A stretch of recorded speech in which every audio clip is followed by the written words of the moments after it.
Okay.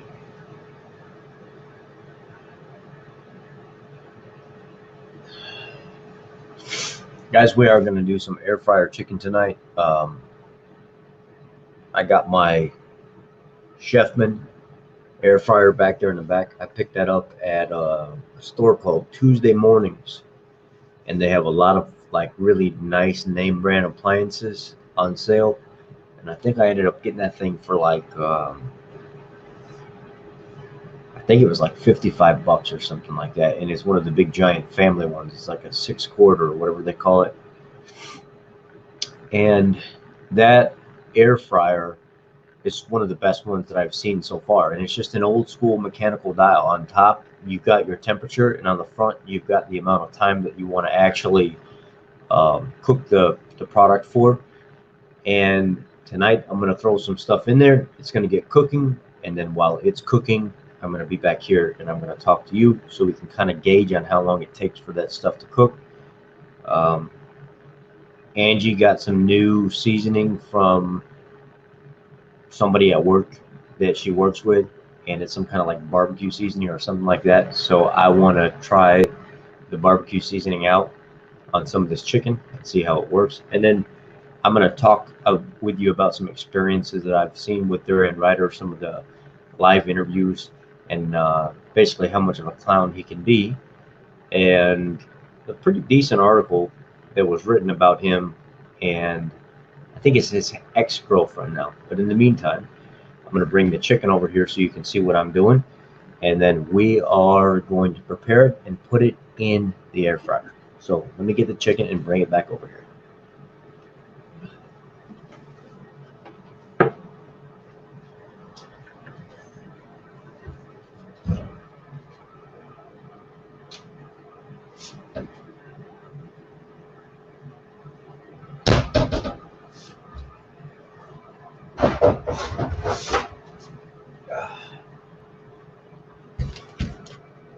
Sorry, I turned it the wrong way. I'm not used to this camera.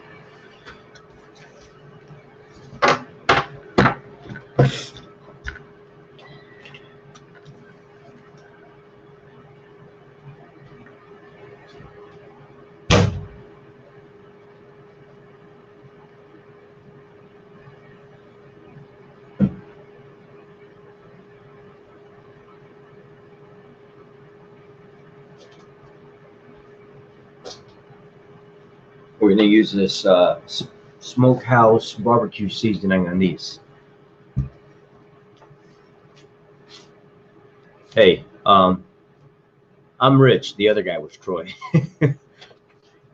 Keto Troy was the other guy that was talking before me.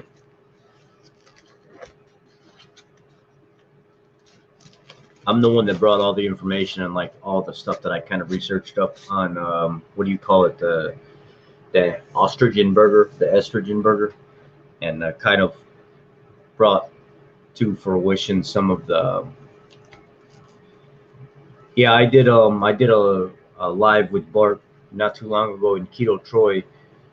They were talking about the estrogen burger, the Impossible Burger, and basically what ended up happening is a lot of the keto doctors, Adam Nolly, Ken Berry, Paul Saladino, everybody kind of started going wild with spreading this misinformation about the Impossible Burger. And I wanted to tell everybody, basically, I'm not vegan by any means, but I don't support bad fake news. And that's one of the things that a lot of them were spreading was bad fake news. And basically, when it came down to it, I just wanted to do the research that they didn't do and put good information out there. And I went ahead and called up all the testing facilities. I called up I got a hold of Impossible Burger themselves, and I demanded they give me the nutritional profile and answer my questions of the Impossible Burger. And I actually got a hold of the company that published the article in that livestock paper, and they actually blocked me from the email server list. So now I can't even email them anymore. They knew I was pretty serious about it, and I called them out on it. I asked them, why would you allow somebody to publish something in your paper, regardless if it's healthy or not, and not cite any studies that came along with it? You just allow people to just post stuff in your paper just because they say it's true, and you just believe them without doing any kind of research at all? Do you not stand behind the truthfulness of the information you're putting out. And now here I am blocked from their paper. When they said they were going to get a hold of me, I was able to email them. My email went through, and then all of a sudden Monday, when Monday rolled around, it says I'm blocked, and I can't. Not Monday, the following day, it says I'm blocked, and I cannot even post to the email anymore. I tried several times, and it says I'm completely blocked from their email server. So obviously, not only do the vegans have an agenda, but so do the carnivores and the keto doctors. So kind of what I tell everybody is you got to be your own researcher. You got to be your own detective. You cannot trust a lot of these people. Remember, the same doctors that are representing the keto camp are the same doctors that were promoting a sad diet before. They're the same doctors that were on the insurance board, the medical boards, all this other stuff. They're the same ones that have jumped ship and have come over to a ketogenic side, and now they're just re-promoting something different in the same dogmatic cult-like style, and they're lying to people. Look at all the information I just found out about Dr. Ken Berry with his lawsuits and his citations, and how he owes almost $270,000 to the IRA on his, or the IRS on his clinic that burned up and his home that burned up. Don't nobody talk about that stuff. Nobody wants to talk about that stuff because they're scared. They're scared of saying something and standing up for what's right, because these people are the face of new healing, new diets, new health, and everybody wants to think that they're all hunky-dory and there's no agenda behind it when they're liars. I went on Adam Nolly's page, and they call him Dr. Muscles, and I messaged him 3 times in front of everybody that was posting on his business page and said, you lied. You put out a fictitious article, you supported something that wasn't true, and here's the reason why. Here's the research I did. Here's what's actually in the estrogen burger, the Impossible Burger, and it sucks that you promote people standing up against the standard medical practices and trying to promote more of a low-carb lifestyle, but yet you're doing the same damn thing that they did to us for so many years, except you're just reinventing it a different way. I'm not a sheep, and I'm not going to follow somebody blindly because you can tell me to quit eating sugar and I'll heal. How about I just be a regular person and help other people and take money out of your pocket by telling them the exact same thing that you're going to tell them, when these doctors are new to this stuff anyway. So there's a number of things that I actually want to talk about here in the next coming weeks. Well, some of the things that I don't understand to begin with are, how can we call a lot of these doctors professionals in their aspect when it comes to a ketogenic lifestyle or a carnivorous lifestyle when they're new to this? How long does it take a doctor to go to school and then start practicing in a facility when they start cutting on people and prescribing medications and stuff like that? It takes years and years and years and years to do this, but yet we find somebody that calls themselves an MD, or they got a PhD, whatever it is, and all of a sudden they become a professional because they start talking about low carb and keto.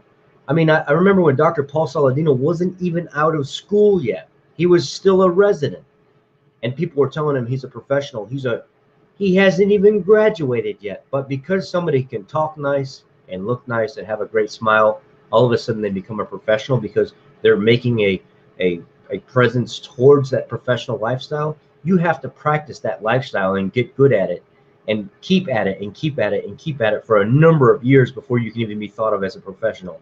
Dr. Eric Westman's been doing this for 30 years, and this doctor's got, what, 30,000 subscribers? While Ken Berry's got 850,000, and he's brand new to this. Dr. Paul Saladino is literally brand new to this, and he's got, what, 35,000 people, and he just started this?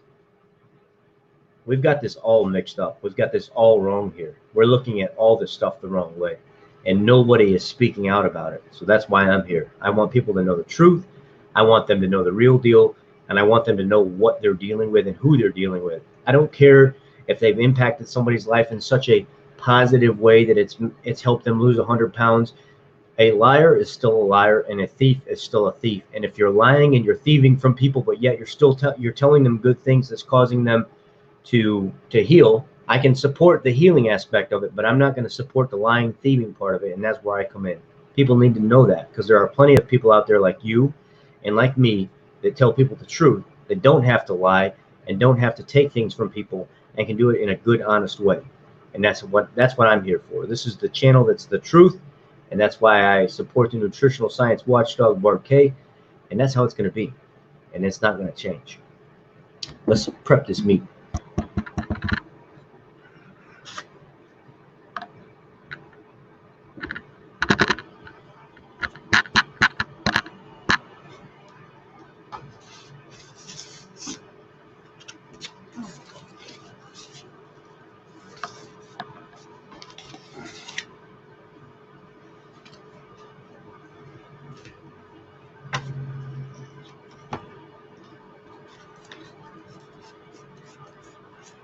Hey, Brandon.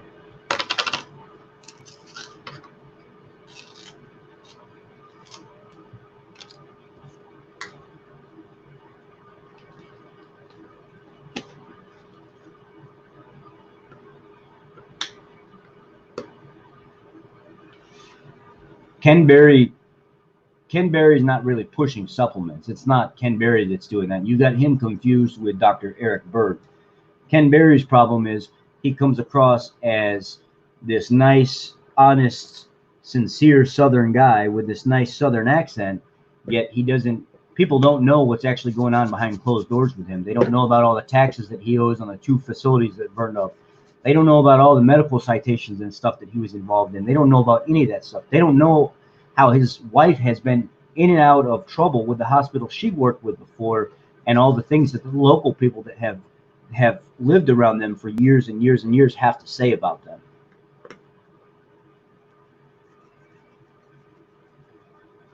So although Dr. Ken Berry has said a lot of nice, honest, good, sincere words to people, why do you think he's not responding to me?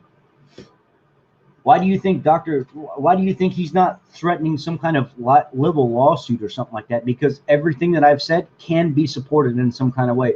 Why do you think Dr. Ken Berry is not coming forward and saying, well, I'm going to sue you for slander or something like that? Because, dude, this is local people saying this about you. This is public information.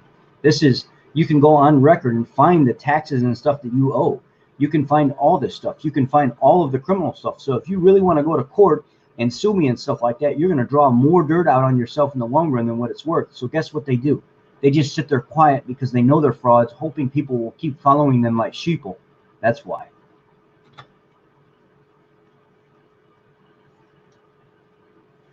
And people don't like the fact that I talk about it that way. I just had somebody the other day asking me why I would even talk about these types of things, because Ken Berry has done so much good for people, and Berg has done so much. Yeah, they have, but that doesn't mean that I should not talk about the truth. That doesn't mean that I shouldn't. What was brought to me? This was brought to me probably, I want to say, about 9 months ago. Somebody came to me and said, hey, look, I found this lawsuit information. Can you do some research on it for me? Can you tell me what's going on? Can you dig into this guy? Can you figure out why he's deleting our comments when we ask him questions? Can you figure out why he doesn't want to talk about these things? Can you figure out why he's not showing up to his Patreon scheduled times where he's supposed to be doing live talks with people and stuff like that? Can you figure out this stuff? Because we don't know what's going on. Why is it when I called Barry out and I played the voice message for you guys on one of my other videos in the top 4 worst influencers keto wise, and I played what I said to him, and then I showed you the text and stuff to it? Why do you think that Barry didn't even try to defend himself? This is a seasoning that my girlfriend's company makes. It's called Spicecraft, and this is smokehouse barbecue seasoning. And I mean, it's probably not the cleanest, but it's got a little sugar to it. It's 1 carb per serving, so that's why I'm just kind of doing real light, kind of, as long as it doesn't have soy. And I'm not seeing any of that here. Sugar, salt, paprika, spices, garlic powder, hickory smoke flavor. It looks pretty clean overall. And I don't have a problem with a little sugar sometimes, seeing as especially a lot of the carnivores are eating honey and stuff and everything else. So basically, I just keep it as simple as possible, and as long as I don't see soy and stuff in it, I roll with it. And everything that I put in my mouth is not perfect either. I can't act like I'm some kind of, Frank Tefano saint here, where everything that I eat is 100% perfect. For God's sake, I'm still 40 pounds overweight, and I've been stalled out for the last 6 months. So who the hell am I to tell anybody anything, you know? My story is kind of broad, you know. I've been at this for several years now. Never gained weight, always kept the weight off.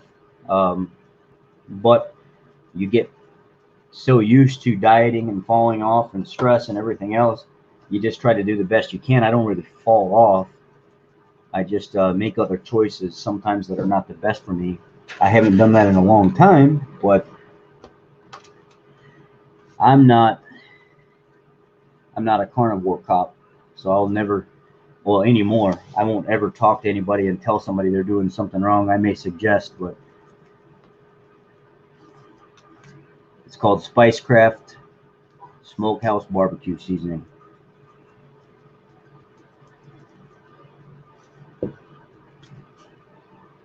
But so just so you guys know, that's the whole reason why I'm so against a lot of these keto doctors and stuff now, and a lot of these guys that claim to be professionals. Is you have to do this stuff for a period of time before you can become a professional. A lot of these guys, to me, they're not professionals at all. They've got more skeletons in their closet than what we know, and a lot of people flock to them because they're gullible and they don't know any better. Now let's go ahead and pick this up. I'm gonna go stick this in the air fryer over there and set this on the stove, and then we're gonna come back and we're gonna read an article about our friend Darian Ryder, or whatever his name is, and that will be the topic whenever I come back.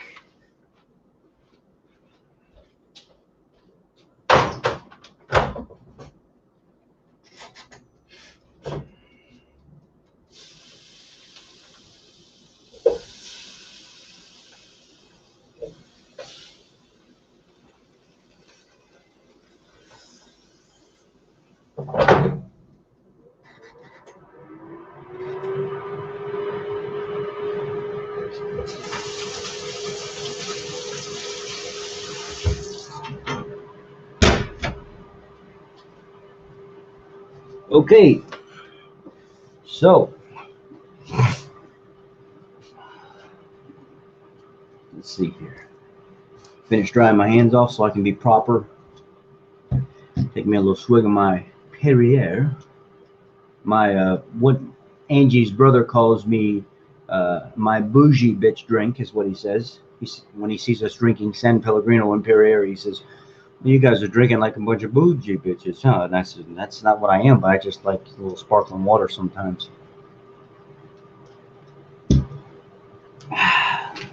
Now, my first encounter with Darian Ryder was when Bart, I think it was Bart, Drew Morgan, who was it? There was one more. It was Bart.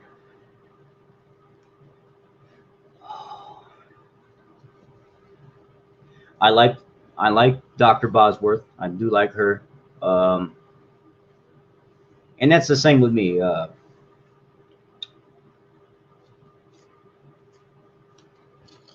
Dr. Bosworth, I like her. I think she's really, really, really smart. She does a lot of her own research. She does a lot of stuff in clinic. She's not a doctor that sits around on social media and just does stuff on social media. Yeah, she wrote a book or something like that. But she is actually a practicing, researching, physically active doctor instead of the social media butterfly doctors that we constantly see all the time. So that is where I'm at with that.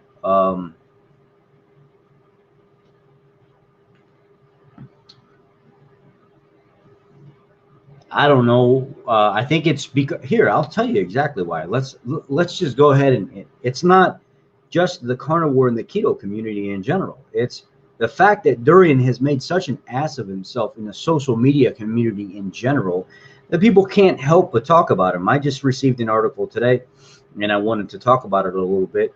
The first encounter I had with Darian was when he was on a live stream with Drew. I think it was Drew, it was Bart, and it was Tristan actually, and Darian came on, and they were asking him a bunch of questions and stuff like that. And I think it was like Tristan or Drew came right out and said, "So you need to tell me if you were in a live or die situation." and you had to jump in a dumpster and eat meat, or you had to eat meat to live, you wouldn't do it? And he said, well, hell, absolutely. What else could I do? I would have to eat the meat. And he said, of course I would do it. So there are a lot of people that are in that situation. There are a lot of people like me that I caught a Mobec dysentery in Iraq when I was deployed. I had just got done with I was on a 14-hour patrol. It was, sun was coming up. I was outside. I was ready to go shower and then lay down, and it started raining, and it hadn't rained in almost 10 months. And it was like 110 degrees first thing in the morning. It wasn't even at its hottest point yet. And I'm standing outside. That rain felt so good on my skin. And I had forgot how much sewage outbreak was around me and how much bacteria was actually in that water and stuff that was getting rained back down on top of me. And whatever happened with, I don't know. I'm a mechanic. My hands are always going to be like this. If every one of my videos, you're going to see something wrong with my hands. My hands are all cut up and bruised up. I do nothing but work heavy duty pulling. Today I was laying across an LS engine changing an oil pressure sensor with my hands buried behind the manifold where it's piping hot, trying to pull a sensor out of it for almost 2 hours. And then my next job, I might be ripping the dash out of a vehicle because I'm doing an airbag recall, and the whole thing's got to come out of it to get to the airbag. And I've got sensors and connectors and plastic and seats ripped out of it. There's a number. Anyway, I ended up getting a Mobec dysentery. And about 2 hours later, I woke up throwing up blood, shitting all over myself. They carried me to the aid station. It was just a little small base. We only had like 25, 30-foot walls around us, and that was it. It was a base that we were kind of building slowly, and it was really, really small. And I had a fever, and they were giving me shots in my ass. They hooked me up to an IV, and I had to literally be escorted from my bed to the shower, from the shower to eat back to my bed, from my bed to the office, so somebody could watch me constantly for almost 2 weeks. I almost died. Blood was coming out of my mouth. Blood was coming out of my back end. I couldn't hold food in me at all, and it just completely destroyed my digestive tract totally. And I couldn't do anything. I couldn't eat vegetables. I couldn't eat fruits. The only thing that was able to stay in me was I would just go get like a tray of sausages, and that was what I ate for like almost 2 months. I would just go get sausage and like chicken patties, but without the breading and stuff. It was just grilled chicken patties and sausage, and that's all I would eat. And I would just eat it, and it seemed to be just fine. It didn't inflame anything, so I just kept doing that. And I noticed that there was this pattern when I would eat meat under this condition. I didn't have any flare-ups. I was actually able to heal slowly, and that was the beginning of me realizing that a meat-based diet for me was going to be critical.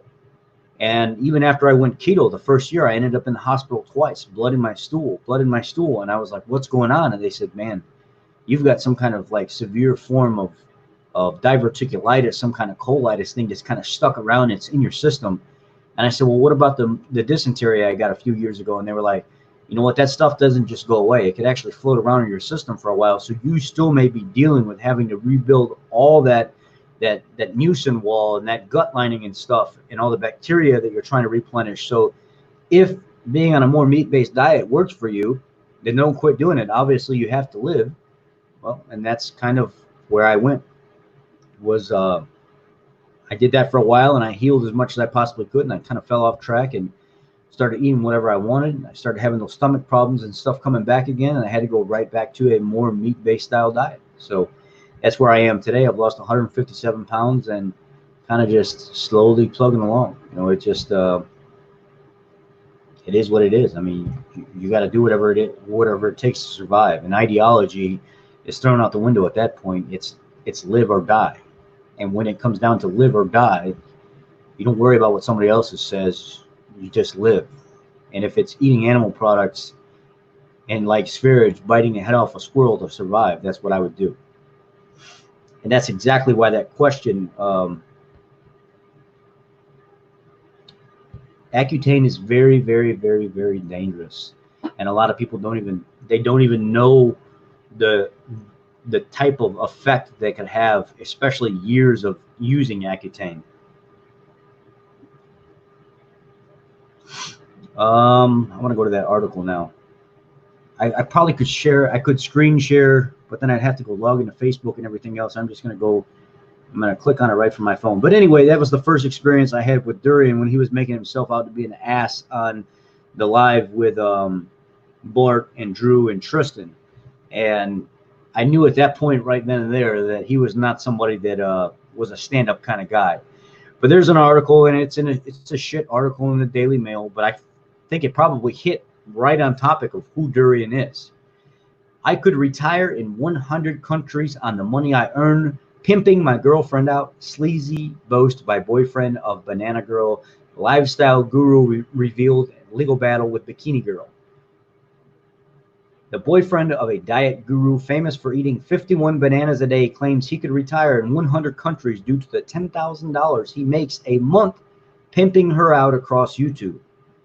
An ebook written by Freely, the Banana Girl's partner, Harley Johnston, has been tendered in South Australia's Supreme Court as a pair battle a lawsuit brought against them by a rival Australian fitness blogger, the Advertiser reports. Leanne Ratcliffe, better known as Freely, and Mr. Johnston are facing a lawsuit from Kayla Itzines, the brains behind the Bikini Body Guide, and her boyfriend, who alleged the pair deemed them in a series of online posts. In Mr. Johnston's vegan-themed book titled Carb the Fuck Up, Follow Your Heart with No Fuck Given, he claims he makes $10,000 a month from his various YouTube channels. Yep, easy money, isn't it? Just for doing videos on health, sharks, bike stuff, and pimping out my girlfriend. Hey, sex sells, and so does the fear of sharks, he wrote. We troll the internet with health message and use whatever means possible to get the message out there. Swearing, sharks, or cleavage usually work perfect or pretty good. I'm 37, zero debt, enough money in the bank to retire in 100 different countries for the rest of my life. Thanks, YouTube. His book also goes on to say Mr. Johnston isn't there to make friends. He doesn't care who he offends in his online posts, and he welcomes the trolls. The only reason I delete or block someone is so they get fired up and talk about me on someone else's video. That way, they advertise us, and for free. Miss Ratcliffe told the Advertiser her boyfriend wasn't pimping her out. It was his cheeky way of saying he likes to show me looking fit, lean, and healthy. Prior to a court hearing Monday, large crowd of Freely supporters reportedly appeared and chanted the Fruitarian duo slogan, Carb the Fuck Up. In a fiery Facebook post for 2.3 million followers last month, Miss Itzines alleged Miss Ratcliffe and Mr. Johnston made false claims on the YouTube that her partner was on steroids, that she was starving herself or other people, and that she was a fraud. That is wrong and illegal, she wrote. So I have requested that the content be removed from the internet. After my initial request was denied, I had no choice but to continue to protect the safety and reputation of my followers, Toby and myself from a personal point of view. Dude knows how to get rich. That's for sure. He knows how to play the game. He's been around long enough, and I've seen him do it. I've seen him get into altercations with people and then all of a sudden get them all fired up and then completely bail from the conversation and make them chase him like as if they're following him, private messages, emails, all that kind of stuff. And I've actually experimented in a situation with a vegan like that before. Somebody was trying to tell me I was wrong about all this stuff, and I've enticed the conversation to keep going, and then all of a sudden just go ahead and bail and then go to sleep and wake up. I've got 40 more followers. People are interested in trying to figure out why I'm against the vegan diet. Can you supply the proof? Can you supply this? And some of them end up converting. Some of them understand by the time I'm finished talking to them that it's not necessarily a healthy lifestyle. It's super deficient in so many nutrients that you just can't find in bioavailable form. So then when they figure that out, it's actually brought more subscribers to me. It's actually boosted my views and stuff and overall generated content on the internet. So I know this dude is probably, 6,000% better than me at doing that kind of stuff. And in the process of doing it, a sleaze bucket. I mean, I personally don't like the guy at all. Some of the things I've heard him say to people and to women and the way he treats women and other people is disgusting.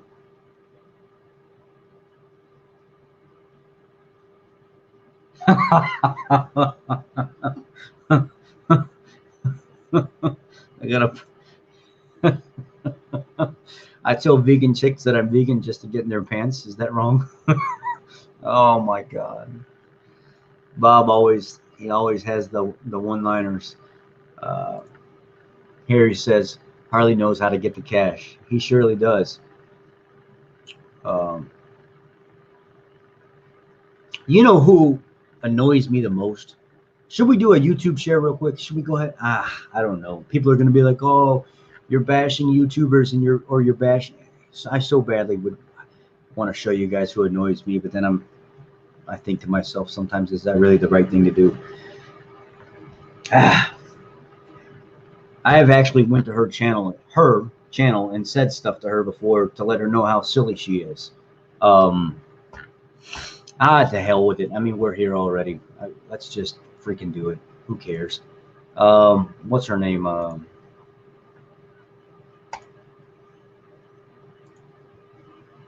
Who's the fit girl? She's the light-skinned girl. She does keto, and she's all cut up and stuff like that. And everybody thought she got her body from doing keto when she was already like that beforehand. What the heck's her name? I've done videos on her before. She's got like 100,000 followers. I forget her name now. She's always talking about how sexy her abs are. The way she's looking at herself. She could eat herself on camera or something like that. Who the heck's that? She's that really, really conceited keto girl. Oh, I know who it is. I got it. Go to YouTube. I hope it doesn't kick me off from StreamYard. Yeah, I know who it is now. We're going to go. It's going to get juicy tonight, and people are going to hate me for this, but I'm ready to.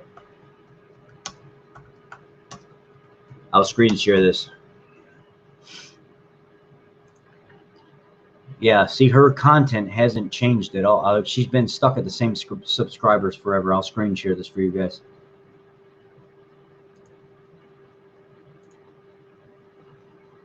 Oh, she annoys the hell out of me, man. Every time I hear her talk about keto or something like that, I wish I could just pull the keto just knowledge and words right out of her and shove it back up her ass and make it digest in her asshole, make it come back up to her brain, and maybe it would make more sense or something like that. I mean, she annoys the living hell out of me. Right here. Stephanie Keto Person. Oh my God. Yeah, I mean, I eat grass-fed beef whenever it's on sale. Yep, you got it. That's it. Man, I cannot stand this girl. I mean, just how conceited she is with how she puts stuff out. If you look at her before she even started doing this, she wasn't even keto. She has the same body that she had before as she does now. Keto didn't do anything for her. And people are like, flocking to her, 100,000 followers. And she's telling women, no matter what, minimum, eat 200 grams of fat, no matter what. That's the minimum standard for fat that she tells women that they should be eating. I was called to 2 other Facebook groups to fix the nutritional deficiencies that were going on inside this group because they were following her recommendation. This group had like 5,000 people, and there were so many of the women that came forward because there was a male admin that loved her content and was putting that out. And some of the ladies were saying, I feel nauseous trying to keep up with this amount of fat and stuff all the time. It was like the minimum amount of fat that she wanted women to eat was 200 grams of fat. And if you went under that, you were wrong. That's not keto at that point. Like, are you freaking kidding me? What is wrong with you? Some of the comments that I have left on her page, she has never even tried to rebuke. Like, she'll even come on and she'll try. It's like, yeah, so what? Maybe you're right, but I'm still going to say it anyway. And I'm like, dude, like, put out some good content. Look, and it's always about junk. Let's see. Here we go. Why some keto low-carb carnivores fail. I'm not even going to click on her videos because then I give it a watch time. This girl is like cringe-worthy when it comes to playing her stuff. And it just, I'm not even going to click on anything. I'm not clicking on nothing. I don't even want to give her But where do you get that mindset to? This is another version. This is the female version of an Eric Berg. You just come up with some general recommendation and tell everybody this is what you're supposed to have. Okay, 200 grams of fat and no more. That's it. I mean, how do you do that?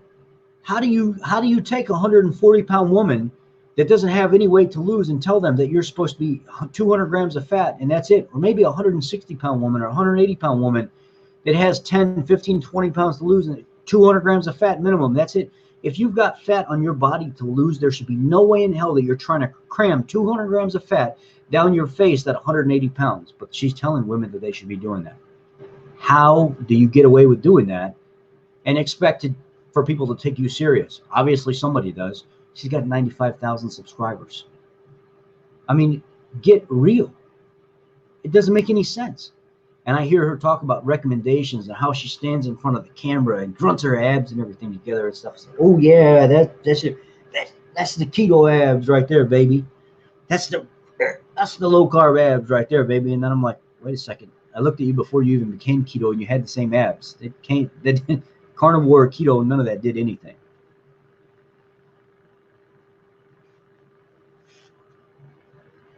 Right, and that's why I don't. Look at what Bob says right here. 200 grams of fat is 1,800 calories just of fat. I'll pass on all that. The girl is ridiculous. And you try to correct her, oh my God. Try to correct her and get a response out of her where she actually gets riled up a little bit. You might get 2 or 3 serious messages where she wants to rip your throat out, and then all of a sudden, done. She's done. She's out of the conversation. She's already lost all her energy. All these just had 4 pounds of grass-fed ground beef on sale this week. $18 for 4 pounds is $4.50 a pound. Costco price is $20 for 4 pounds. Actually, it's a really good price. They sometimes have the grass-fed beef at Walmart and stuff by me all the way down to like $3.99 a pound, and I'll go and I'll snag every single package of beef that they have. I'll just buy out the whole entire rack if I can, you know. And I literally went there, and there were 15 packs of 1 pound servings of grass-fed ground beef, and they were all at $3.99. I bought the whole entire rack. I just bought all 15 or 18 of them. I need it. I mean, where are you going to find that kind of quality? You're not going to get it. So I bought it all. Who wasn't? So I mean, oh my God, let's see this playlist stuff here. I have a video on her and Steph's life, full of ketones. Steph's life's full of the exogenous ketones. Beautiful butt workouts. Oh, I tell you what a piece of work. I love nothing more than a big old beautiful butt. Don't get me wrong. I love a big old beautiful butt, but not this chick's beautiful butt. I mean, she looks like she's ready to pop somebody in the face with her little manly muscles or whatever she's got going on here. And I don't understand how people flock to this. I haven't been to Aldi's in a long time. Didn't know Aldi's is changing completely. A lot of their products are very, very clean now. Let's just put it that way. They've really stepped up their game.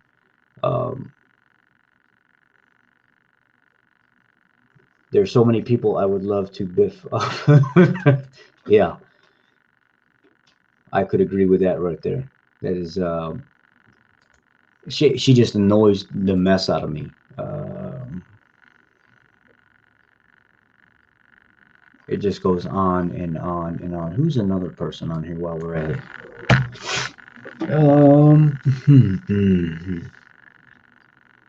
I seen a collaboration video the other day when there was a YouTuber. He had like 12,000 people or something like that. And he had the same girl that has been on social media for like 7 years. And 2 or 3 of those years she was vegan, and her body style, she's a bigot. She's a big girl. And then she went keto, and she's still a big girl. nothing changed in 7 years. And when you don't see some kind of pattern of somebody going from, you know, something one size to another, and they're giving you nutritional advice, I mean, I could see how a little bit, you know, if you just change a little bit at a time, like me, I've been doing this now seriously for like 3 years, but I've lost 157 pounds in almost 4 years now. But I lose and I bulk, I lose and I bulk, I lose and I bulk. So if you see my pictures from where I started on my transformation video, you'll see how I started at 404 pounds and I dropped down to 360, and then I start getting some loose skin and I'll beef up a little bit. I drop down to 330, I'll beef up a little bit. I drop down to 290, and you can see how I went from like little 16-inch arms to 17, then 18, then 20, then 21. And then people are like, they see as I progressed over the years how much bigger I've gotten and how much more I've filled out. But some of these people I see that have been doing this for so long, I'm like, bro, like, how do you have 40,000 followers and you're dumping 8 different types of ingredients in your bulletproof coffee in the morning and you're not making any progress? You haven't made any progress in 7 years. You started out as a vegan and you're keto now, and you've made no progress, but people are still subscribing and they're still treating their word as if it's Bible. And I'm like, bro, something's got to change here, man. What is going on? And oh wow, yeah, Stephanie Buttermore. I don't even know who that is. I'm not even gonna go into the person that I'm speaking about, because it would be kind of wrong for me to do it, but because they ain't never really did any. Here's a good one, you guys. I don't know if you guys ever follow her or not, but Biracial Keto. She's a new YouTuber. So if you haven't shown her any love, she's been actually hanging around my channel lately, leaving comments and stuff like that. So out of respect for her for commenting on my stuff and believing in me, maybe we could check out her stuff, you know, give her a shout out. She's been trying to really do some keto carnivore stuff, and she's really good. She talks well. She's not all over the place or anything. Trying to figure out. This is my other channel. If you guys are into cars and stuff like that, this channel is only cars and things of that nature. It's called Auto Boss, and I put out really good content there. It's just straight to the point. There's no introduction videos. There's none of that stuff. It's literally straight to the point, how to fix the car. And my videos are usually really short. So if you're in a bind, you're trying to figure some stuff out, I am a master tech. I would consider myself a professional. So that's another area too that you can find some stuff on me. Let's try to figure out here. I watch a lot of strongman stuff like Eddie Hall, Brian Shaw. I used to watch this clown, but I don't watch this clown no more. I just pass right down by his stuff. Makes me sick. This is a new doctor that I've been watching lately, Midlife Crisis. He doesn't really pick a specific camp. He doesn't talk bad about meat. He doesn't talk bad about veggies. He doesn't talk bad about fruit. He's kind of like straightforward, and he really calls people out that are like really ridiculous when they speak, you know, and just in general. This guy right here, he seems to be all around very knowledgeable, puts tons of time into editing his videos, and is very smart for a young dude. I mean, he's good. Oh, this idiot here. This it's a new year. Let's look at what she said something the other day. I wanted to kick her teeth out of her backside. Let's just put it that way. I mean, I don't want to hurt her, but let me see if I. Would I leave these bitches hanging like She put out something the other. Or here it is. Here it is. How to reduce belly fat by Jillian Michaels. All right, team. Let's talk about belly fat. You guys are constantly asking me, how do I reduce belly fat? What food should I eat to reduce belly fat? What workout should I do to reduce belly fat? And you guys Google it so often that even I have been guilty of saying like, hey, let's reduce belly fat just to get you to pay attention. So first of all, I don't know if it's echoing or anything.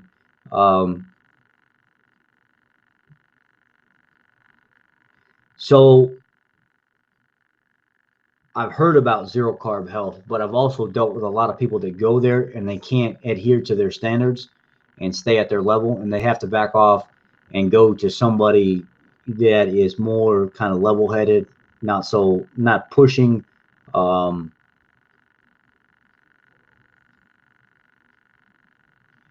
I'm going to get to that. So if you guys haven't been following, I started a series not today, yesterday. I started a series yesterday about my life in the military and deploying to Iraq, and kind of how it all came about and how I ended up leading into using carnivore and keto as my nutritional profile or program.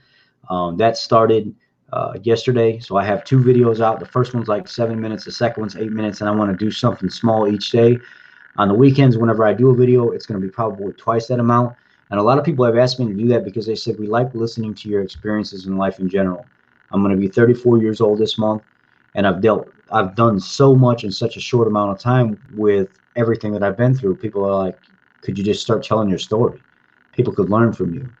So I said, you know what, maybe I'll start with my deployment and how that affected my life and the things that I went through while I was deployed, and how I chose more of the carnivore keto path and how to heal and basically get into the mindset that I'm in now, in the approach that I am now through nutrition. And it's going well. I would have thought that more people would have really wanted to be part of that and watch those videos more. But it seems like if I trash talk vegans, or if I do the 4 worst influencers in the keto community, people watch the mess out of that stuff. But if you teach them about some real life stuff that you've dealt with, that they could learn from you, and it's firsthand experience, there's a camp that really wants to hear that stuff, but the biggest majority, they like miserable things. They like you trash talking people and talking down to people and stuff like that. That seems to sell. But the stuff about my deployment and getting blown up and my health and how I recovered from that, there's a small percentage of people that want to hear that. Those people are the people that I really want to give the content to the most, because they're the ones that really care about me the most. The other people out there that, I can make a video and it'll get 400, 500, 1,000 views in one, a night or a week or something like that. I think it's a shame that I have to put out that kind of content to get any kind of views to make my channel grow, where I could put out something that's real and surreal and it's about me and my life journey and stuff like that. But that doesn't sell. It doesn't matter how good it is, it doesn't sell. So I started my small segment each day as of yesterday. Today was video number 2, and people have said, on my way to work, I love listening to your story. And I've had private messages all day on and off Facebook where they say, I probably had 30 people message me on Facebook today and say, I really enjoy getting in a car and then putting on your deployment story, and then I can listen to it on the way to work, and I don't have to mess with the radio or anything else. I just listen to the experience and the journey and stuff that you went through. So that stuff is what I'm really interested in the most. But unfortunately, unless you're putting out a garbage food, a treat, a highly processed food, or some kind of junk shit that people want, or you're making some kind of garbage fat bomb, or talking trash about somebody, they don't really flock to that. There's more people that want the garbage than anything. And I try not to do that stuff. I try not to do the videos where I have to cut down people and stuff to generate views. But there are so many things that I see throughout the week that entice me, that really flare me up, that make me want to talk about things like this Yahoo right here.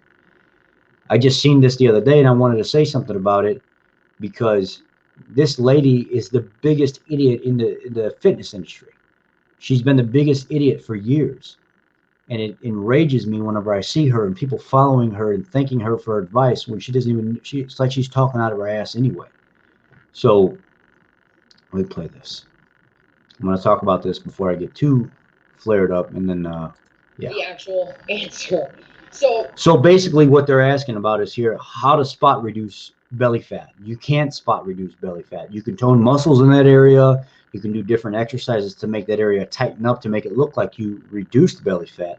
but you cannot spot reduce belly fat unless you actually go get some kind of surgery and stuff done. Your body has a priority on where it wants to pull body fat from. Some people can lose fat faster in their chest. Some people faster in their legs. Me, it comes out of my legs first. My belly fat in my core, it takes forever for it to go anywhere. My legs used to be huge, like big fat chunky legs or whatever. And my legs have gotten stronger and stronger and they look better slowly. And everything changes everywhere else. My back, my arms, my legs. The last spot is my belly. Now the next person may not have that problem. And one of the main symptoms of having a lot of visceral fat around your trunk and your core area is insulin resistance. I know I don't have a problem with insulin resistance because I've already been tested for all of that. Plus, I'm on a very, very low carb diet. So that kind of puts those things in check, in perspective anyway.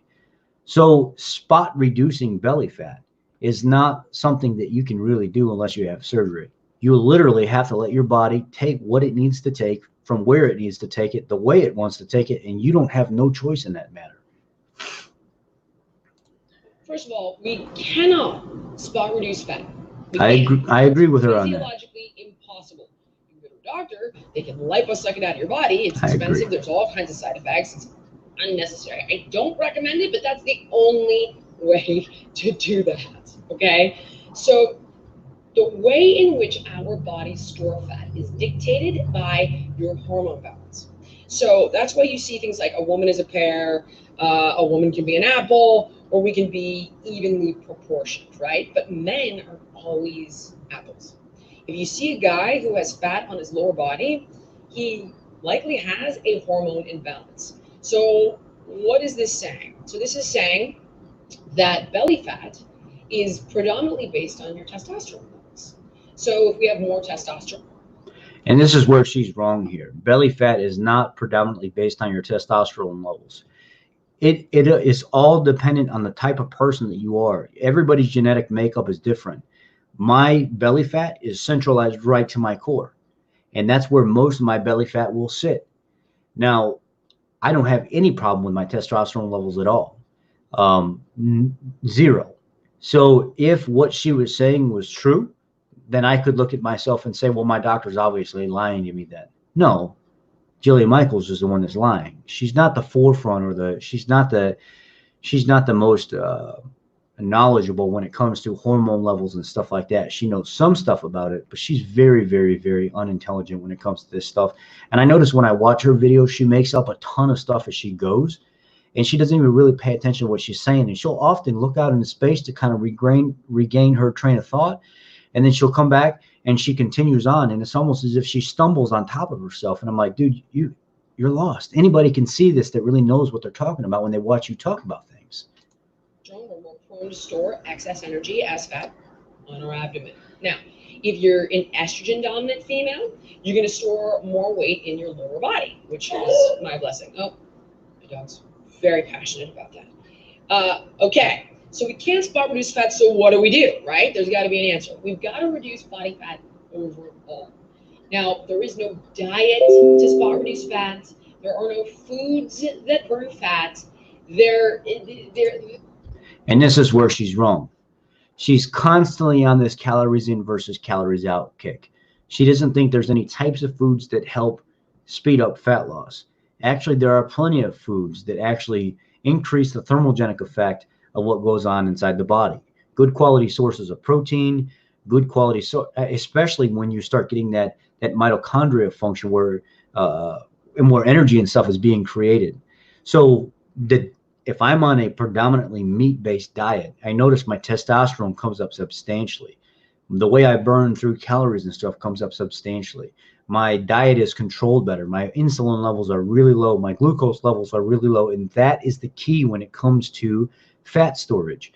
Not spiking your glucose levels, keeping your insulin levels very, very low, and eating a very low carbohydrate diet allows your body to take fuel from places it wouldn't typically take fuel if you were on a high carbohydrate diet.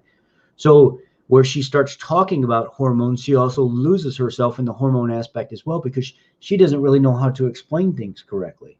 And this is where she goes off on this tangent about sicko, calories in versus calories out. And it's not about what you're putting in your mouth, it's about how much you're burning in order for you to make sure those calories don't affect you. Which, if you're a metabolically destroyed person, you have leaky gut, you type 2 diabetes, whatever the condition may be, this version of what she's talking about by saying it's not so much about what you eat, it's how much you eat and how much you're not doing to make sure that you counteract what you're eating is a completely wrong theory. It doesn't exist, okay? There are ways of eating that will help reduce bloat, right? And there are certain foods we can eat that will help inhibit cortisol production, because cortisol actually is that belly fat hormone. So if we can keep that hormone down, but it's a stress hormone. So you got to manage your stress. You got to sleep. You got to meditate. You can't eat. This is where I'm lost here. Maybe you guys can help me out. She just got through saying, you can't eat foods that are rich in vitamin C. You gotta meditate. You can't eat foods that produce bloat, right? And there are certain foods we can eat that will help inhibit cortisol production, because cortisol actually is that belly fat hormone. So we can. Okay, so if I'm wrong here, correct me if I'm wrong, which I might be wrong. It's been a while since I've even looked at the belly fat hormone. I thought that the belly fat hormone would be, since it's adipose tissue, you have ghrelin, and you have, what's the opposite of ghrelin? What the hell is it? Not cortisol. Cortisol is your stress hormone. It's ghrelin is your I'm hungry hormone, and what's the satiety hormone? I'm losing it right now. It's your adipose tissue, leptin.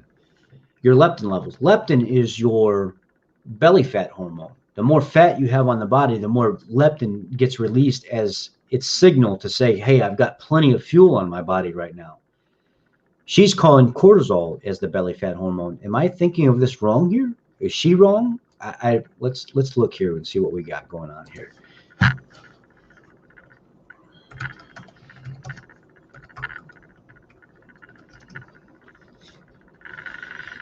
Leptin is a hormone released from fat cells in adipose tissue. Leptin signals the brain, in particular to an area called the hypothalamus. Leptin has a more profound effect when we lose weight and levels of the hormone fall. This stimulates a huge appetite and increased food intake. Thank you. Now, cortisol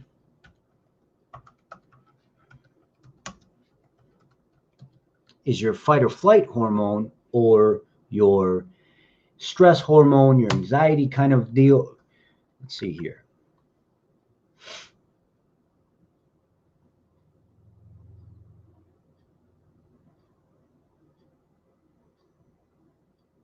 Cortisol is a steroid hormone that regulates a wide range of processes throughout the body, including metabolism and the immune system response. It also, let's see, I'm trying to look around the camera. I know cortisol is responsible for a lot of things, but the way she's using it, she is not using it correctly.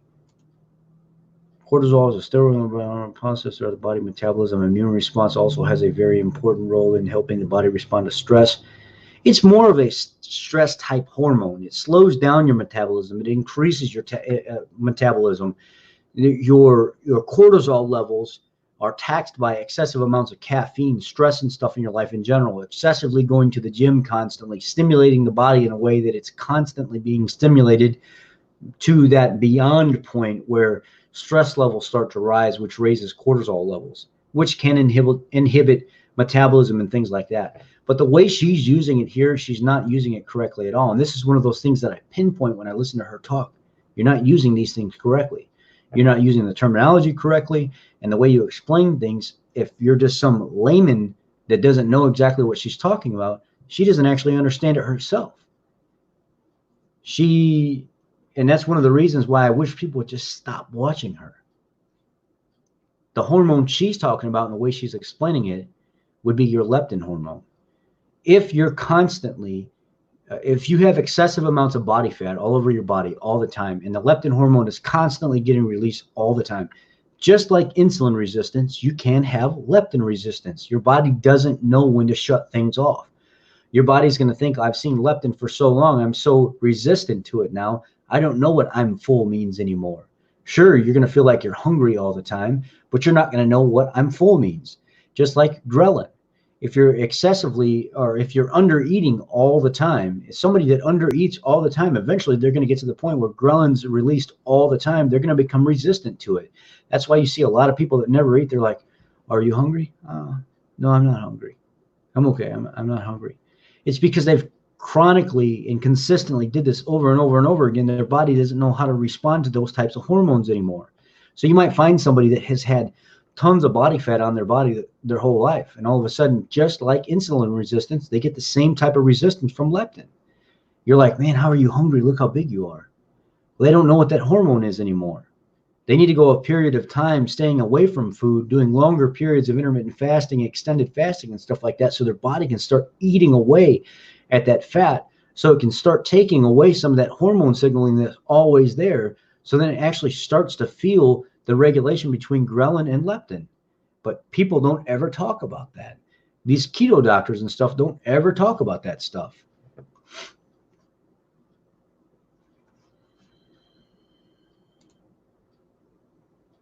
Let's look here. Leptin resistance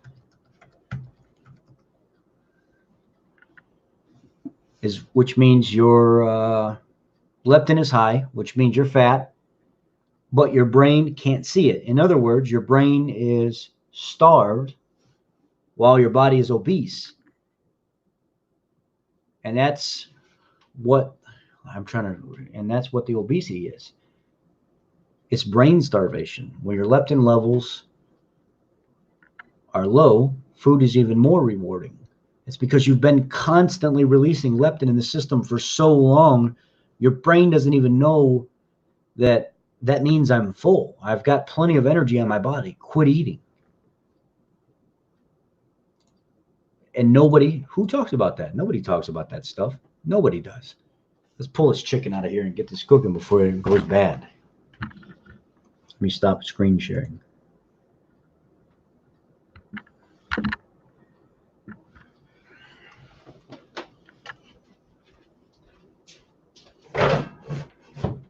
Oh, yeah.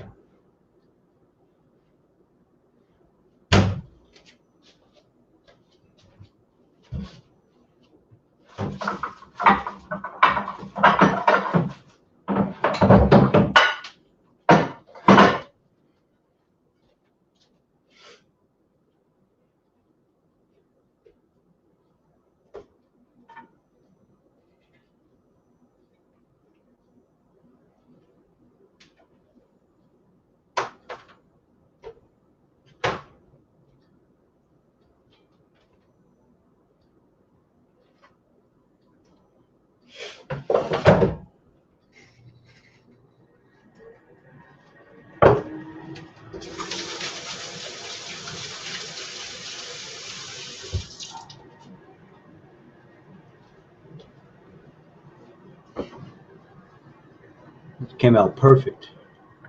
Really, really, really nice chicken. 20 minutes, 400 done. 18 minutes.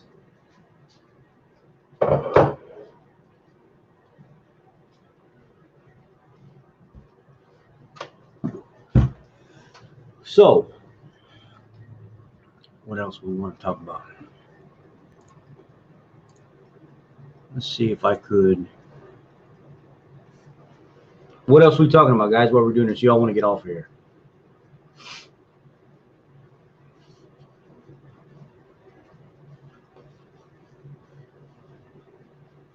Sorry. Kind of went off all kinds of different ways here.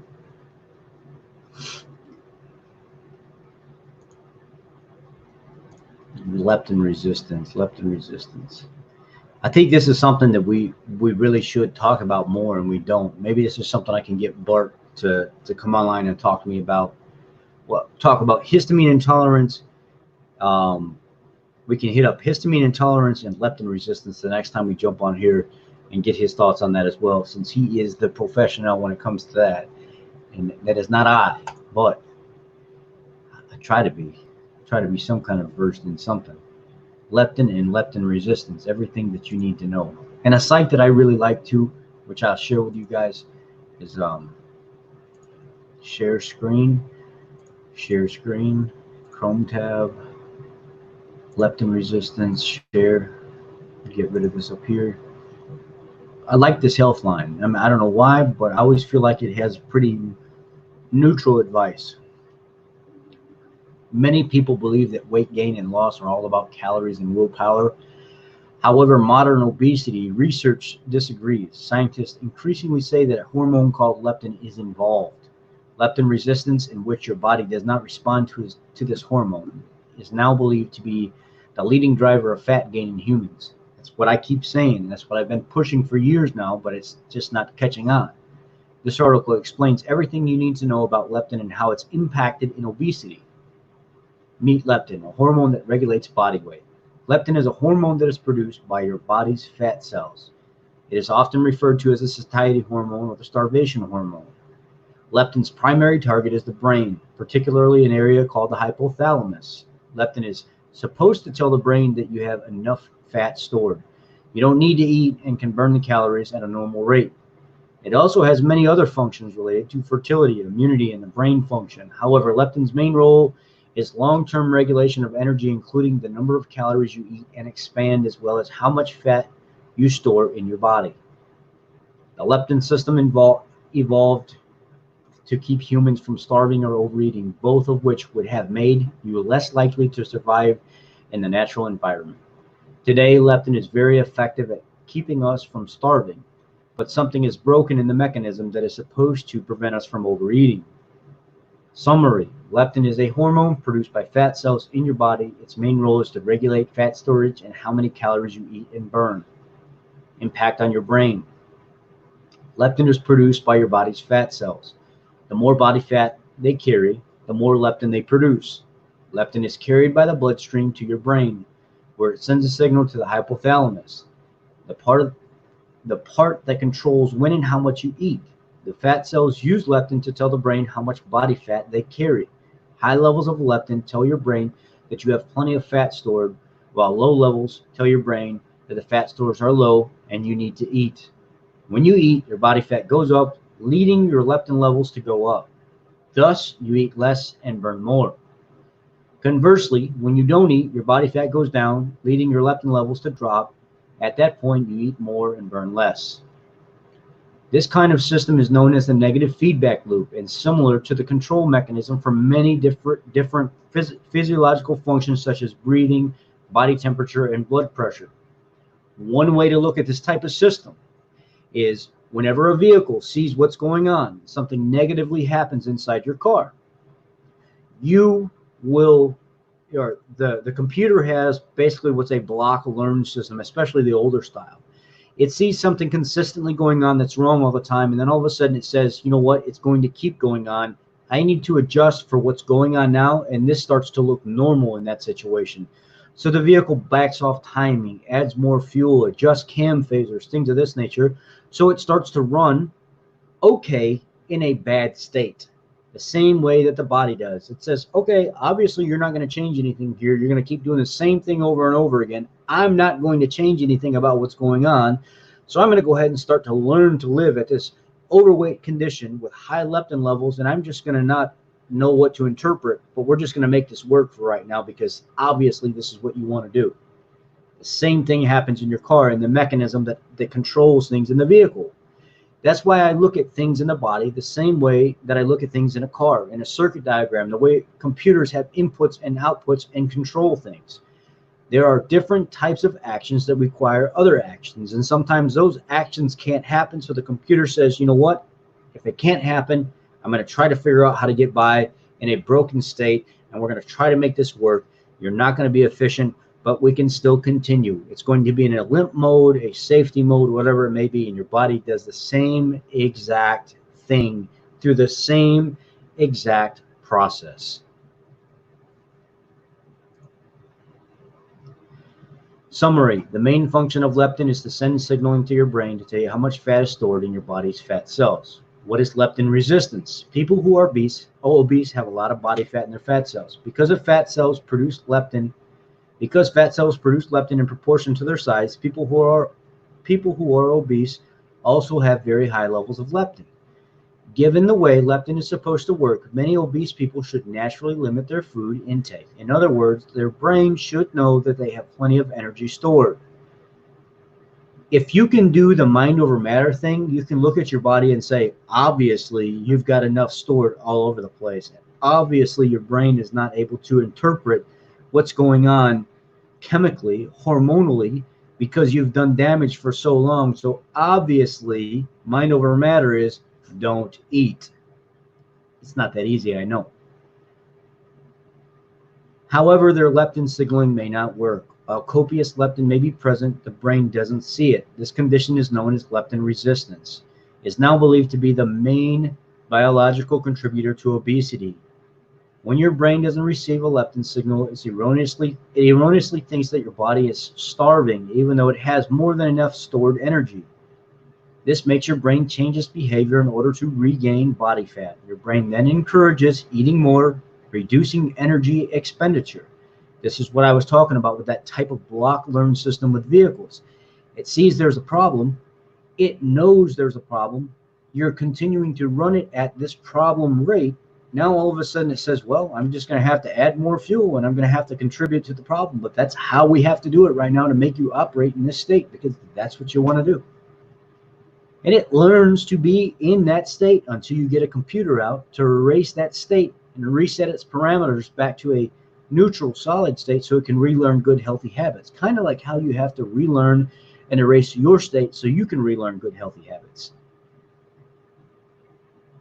Thus, eating more and exercising less is not the underlying cause of weight gain, but rather a possible consequence of leptin resistance, a hormonal defect. For most people who struggle with leptin resistance, willing yourself to overcome leptin-driven starvation signal is next to impossible. Summary: people who are obese have high levels of leptin, but leptin signal isn't working due to the condition known as leptin resistance. Leptin resistance can cause hunger and reduce the number of calories you burn. True. Impact dieting. Leptin resistance may be one reason that many diets fail to promote long-term weight loss. If you're leptin resistant, losing weight still reduces fat mass, which leads to a significant reduction in leptin levels, but your brain doesn't necessarily reverse its leptin resistance. When leptin goes down, this leads to hunger, increased appetite, reduced motivation to exercise, injury, and a decreased number in calories burned at rest. Your brain then thinks that you're starving and initiates a various powerful mechanism to regain that lost body fat. This could be a main reason why so many people yo-yo diet, losing a significant amount of weight only to gain it back shortly after. What causes leptin resistance? Inflammation, free fatty acids, having high leptin. Inflammation. Inflammatory signaling in your hypothalamus is likely an important cause of leptin resistance in both animals and humans. Free fatty acids. Having elevated free fatty acids in your bloodstream may increase fat metabolism in your brain and interfere with leptin signaling. Having high leptin. Having elevated levels of leptin in the first place seems to cause leptin resistance. Most of these factors are amplified by obesity, meaning that you could get trapped in a vicious cycle of gaining weight and becoming increasingly leptin resistant over time. Can it be reversed? The best way to know if you are leptin resistant is to look in the mirror. If you have a lot of body fat, especially in the belly area, then you are almost certainly leptin resistant. It is not entirely clear how leptin resistance can be reversed, though theories abound. Some researchers believe that reducing diet-induced inflammation may help reverse leptin resistance. Focusing on an overall healthy lifestyle is also likely to be an effective strategy. These are several things you can do. Avoid processed foods. Check. Highly processed foods may compromise the integrity of your gut and drive inflammation. This eat soluble fiber stuff is not necessary, but for the sake of this article, eat soluble fiber. Eating soluble fiber can improve your gut health and may protect against obesity. I don't necessarily agree with that. Exercise. Physical activity may help reverse leptin resistance. Check. Sleep. Poor sleep is implicated in problems with leptin. I don't get very good sleep at all anymore. So that probably is most of my problem lately. Lower your triglycerides. Having high triglycerides can prevent the transport of leptin from your blood to your brain. The best way to lower triglycerides is to reduce your carb intake. You heard it from the article yourself. Having high triglycerides can prevent the transport of leptin from your blood to your brain. The best way to lower triglycerides is to reduce your carb intake. Exactly why I don't agree with this eating soluble fiber stuff, because if you can get as low as possible, your body can do with whatever it wants to get those, to transport the leptin from your blood to your brain. Eat protein. Eating plenty of protein can cause automatic weight loss, which may result from an improvement in leptin sensitivity. That's why I agree with pretty much everything in this article other than the fiber. Though there is no simple way to eliminate leptin resistance, you can make a long-term lifestyle change that may improve your quality of life. The bottom line is leptin resistance may be one of the main reasons why people gain weight and have such a hard time losing it. Thus, obesity is usually not caused by greed, laziness, or lack of willpower. Rather, there are strong biochemical and social forces at play here. The Western diet in particular may be the leading driver of obesity. If you're concerned, you may be leptin resistant to leptin. There are several ways that you can take a step to live a healthier life and possibly improve or reverse your resistance. That's specifically why I said I don't think it's so much the insulin resistance on a lot of these anymore. A lot of people have been on the low carb, keto, carnivore diets and got little to no results, or it's taken them so long to get results. Some people may look at them and say, what's going on? I thought that diet is this miracle diet. Susie from Susie's Playhouse and Keto Everything lost 150 pounds in 11 months. Why is it taking you so long? You don't know that person's story. You don't know what they've been through. You don't know what they're dealing with. You don't know any of that stuff. So maybe they're dealing with an extreme form of leptin resistance. Maybe they're insulin resistant and leptin resistance was not of any form or fashion equal to yours or the next person's. They're completely different. Each one of us are completely different. So that's why I often try not to compare my journey to somebody else's, because it's really not the right thing to do. But when you've been doing something in a leadership type position, or somebody listens to you for nutritional information, or maybe they just lean on you for that, they would like to see some kind of results. And when I see people dumping 8 different products in their bulletproof coffee and eating highly processed foods and getting bags of maple sausages out of the refrigerator that they get from Aldi or Walmart or whatever, and they're calling this healthy, I have to start to question whether or not they really know what healthy is. It really makes me start to question whether or not this person is somebody that really should be giving advice to somebody else 7 years later with no results. So I'm not a super strict carnivore. I like, I'll have like ribs and beef for dinner or something like that. And then tomorrow, I might have, Angie might want to have like a little green salad or whatever. And she might put like a little bowl over there and say, I made you a little salad. And just for the purposes of making her happy or something like that, I may eat that little salad, just a little small one, but then I won't touch it again for 2 or 3 weeks. Or I might have some mushrooms or something like that aren't necessarily what I should be eating. But 95 to 99% of the time, I eat meat. I eat hamburgers. I eat steaks. I eat pork. I eat fish. I eat mussels. I eat shrimp galore. I eat all that stuff. I just eat anything that's an animal. And I try to stay away from a lot of the highly processed stuff. But every once in a while, we go out and, I might want, some tacos or something like that. And we might take a weekend where I actually go eat tacos. I don't deprive myself like a lot of these people do. They get on this strict approach of they want everything to be perfect all the time. And that's not the case. There's not a single person that you follow on social media, and I don't care who they are. I don't care who they are. They can go for years and years and years without making other choices other than just say, I eat meat every single day, and that's it. I don't ever cheat. I don't ever drink. I don't drink no sparkling water. I don't eat no sour cream. I don't do none of that stuff. I'm a carnivore, damn it. That's all I eat every day, just meat until it's coming out of my ears. No. Even Bart said, over the holidays, he had some foods that that he wish he hadn't ate so much of.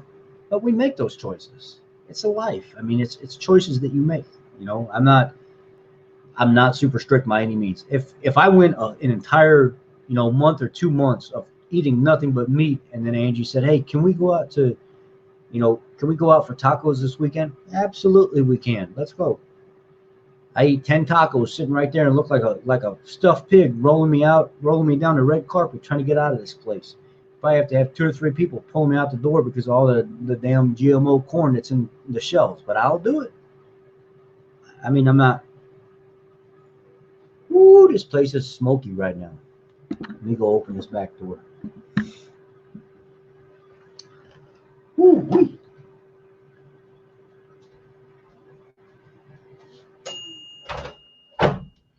Woo, smoky.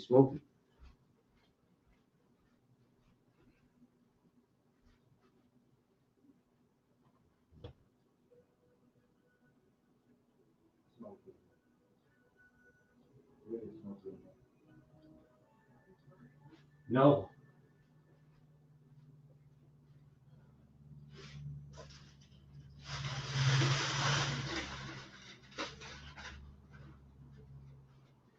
Open your window in there, see if the air will come through and push it out. Sorry about that. I got so tied up in what I was doing with talking to you guys that I lost track of everything, and I look up in the house and it's all smoky everywhere. I don't know if you can see. It's just smoky. Oh, you're supposed to do that? Well, it's probably got some of that beef grease in the bottom of it still that we probably should have dumped out before we started. We? Yeah, we. It ain't just me. This is a joint effort here. Anyway,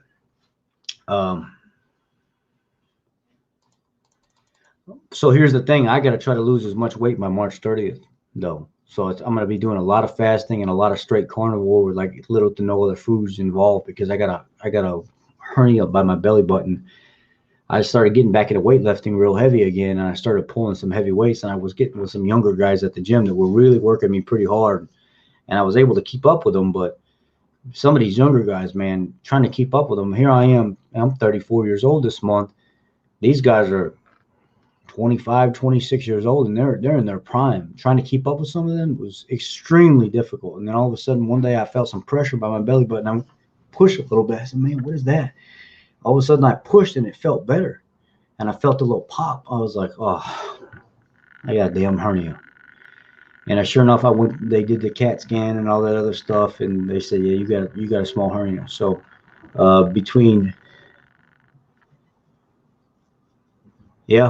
smoky from the air fryer. The only thing I have going right now is the air fryer.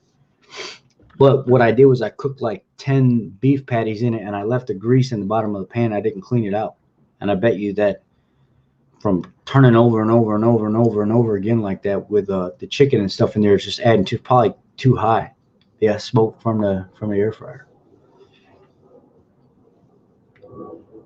Yes, sir. Where we at now? So anyway, a topic that really needs to be covered or focused on more and more, I think, is not so much maybe leptin resistance as a form of insulin resistance, but I think a lot of people should start looking more into this leptin resistance type stuff. And I think a lot of your body depleting the leptin levels,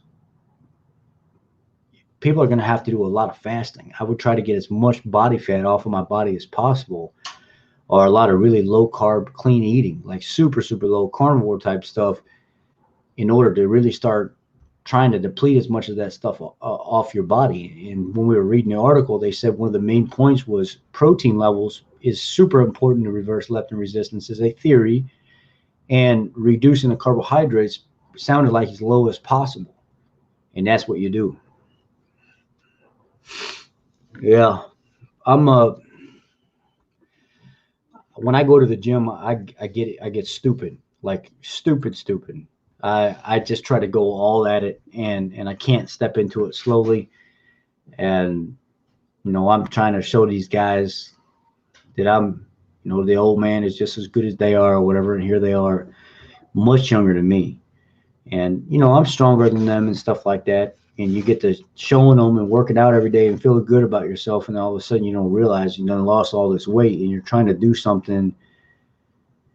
You're trying to do something for somebody else or show off, and you're not really trying to be careful about what you're doing. I should have been more careful about what I was doing and realized that the doctor was telling me if you get back into heavy weightlifting like this after you've done lost all this weight, your body has to adjust to all that. You got to work on your core more. You got to do all this stuff before. And the doctor I was talking to, he's pretty fit. You know, he's a pretty buff dude.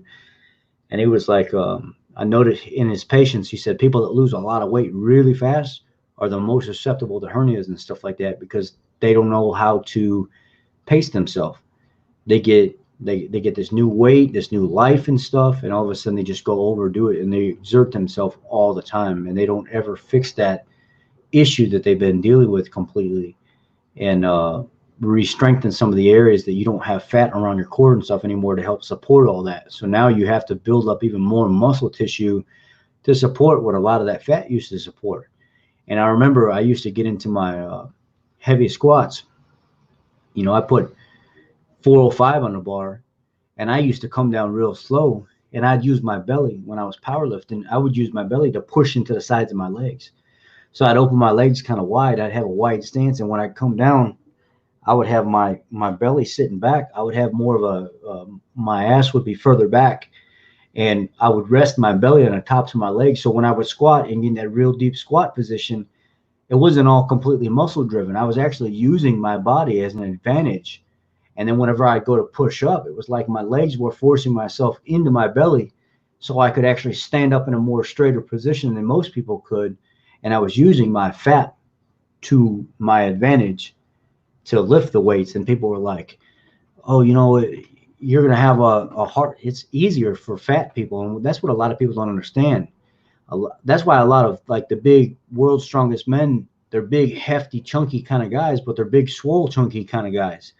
You look at Eddie Hall, he's only 6'1", 6'2", and even when he was, you know, 415, 420 pounds, he would look kind of chunky at that weight. There was a lot of fat on his body at the time because that helps with, you know, energy output and stuff like that. And I used to use excessive amount of body fat to my advantage. Not only would I have more energy and stuff, but I could lift more weight. Now that I've lost all this weight, I struggle more to put up the same numbers that I did before because I'm just not used to it. So now I've just chalked it up to realize it's just never going to be me. I'm never going to be that same person I was when I was 25 years old. I don't know if some of you guys seen some of the, when I was 25, I'll screen share that. I'll go on my Facebook and I'll show you some of the pictures when I was younger.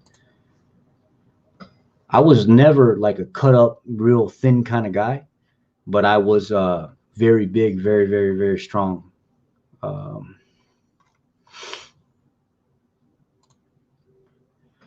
Go to my page, screen share.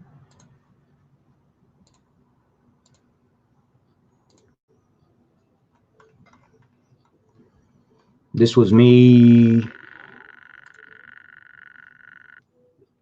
I was about 215 right here. I think at this point I was like 20. You can't really see very much. I was an idiot, young kid, 21, 22 years old right here. I was about 215, 220. Here, I'm about 230 in this picture, and this is when I was deployed to Iraq. And you can see my dog tag is there. I was about 230 pounds. I was doing a lot of running, a lot of weightlifting. I was eating, you know, about 3,500 calories a day, protein shakes 5 times a day, and I was doing nothing but just eating tons of meat. No veggies, no fruits. Look at me. Look at it, little idiot. I'm about 245 here, somewhere 240, and this is where I first started competing. When I started competing against the Air Force, the Marines that were on the base and stuff like that, this was a really, really, really good weight for me here. I was super, super strong here. I wasn't all cut up or anything. I was really strong. I think at this point, my numbers, I was putting up like, I would deadlift like 615. Max bench was about 445. Squat 520, 530, somewhere in there. I felt good at this weight. I mean, this is where I could do combine numbers for like 225 bench press. I put 225 pounds on a bench press, and I would hit it like, 30 times, and then I wear myself out. But this here, about 250. I was about 250 right here. This is like some of the ones where I was my strongest right here. Uh, but at this point, I had 20% body fat. I felt good here. This is where I was my strongest. That's me and Angie. That's my girlfriend. Anyway, that was back when I was in the service, and I felt really, really, really good.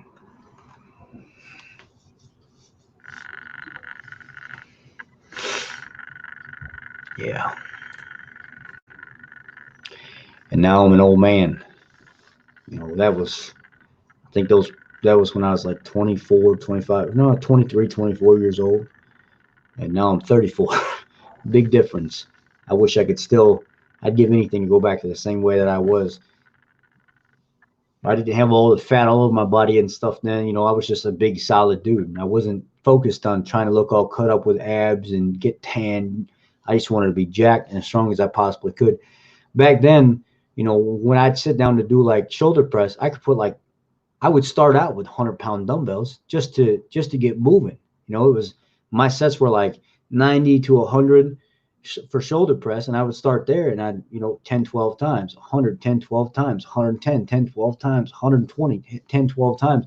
I felt good. Those were the days where I could do all that stuff, and I looked around at anybody else that would even try to, what's up? You want some? You want some? Back then I could do that. Now I'm like, man, I'd be lucky if I could get, 70, 80 pounds 10 times without hurting myself in the process of doing it. Now I'm like, man, just move out the way. Let me get on that little machine over there, a cable machine, and do it over there. I ain't trying to do all that crazy stuff no more. What did Toby Keith say? I ain't as good as I once was, but I'm as good once as I ever was. That's how I feel. I think that's kind of how I hurt myself with a hernia thing, because they're all the young guys were over on the bench press and stuff the day before I realized it, and they were excited about putting up like 245 or something 1 or 2 times. I went over there and said, I'll go ahead and put 275 pounds on it. And here I am. I think I finished with like 8 or 9 reps at 275, and they looked at me like, damn, man, you're pretty strong. And I said, yeah, but I'm going to hurt for the next 2 weeks after that too, where you guys could recover in 2 or 3 days. I ain't like that no more. I can't do that stuff. So I don't know. I mean, you either have to be okay with getting older and becoming wiser, or you live in misery knowing that you're never going to be that same person again. You just got to be the best version of what you are with what you got. And you can become stronger and stuff, but just realize that your profile, or how health works and how science and stuff works in general, you're never going to be that same person again unless you take steroids. There's only one way to get big and stay big, and that is steroids. Outside of that, it is not going to happen. If you're trying to use the natural process from start to finish until the day you die, you'll never stay big. That's why you see none of these guys do that. The only way to get big and stay big is steroids, Chief. That's it. Which it's crossed my mind a few times. I'm not gonna lie. I was the guy watching Mark Bell and Stan Efferding and a lot of these guys, the Palumbo boys and Ronnie Coleman and stuff growing up, and I love those guys. Those guys were people that I watched all the time, and those were guys that I kind of idolized. I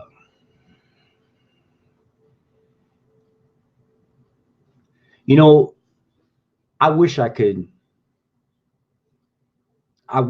tell myself now. I wish I could give myself advice at 20 years old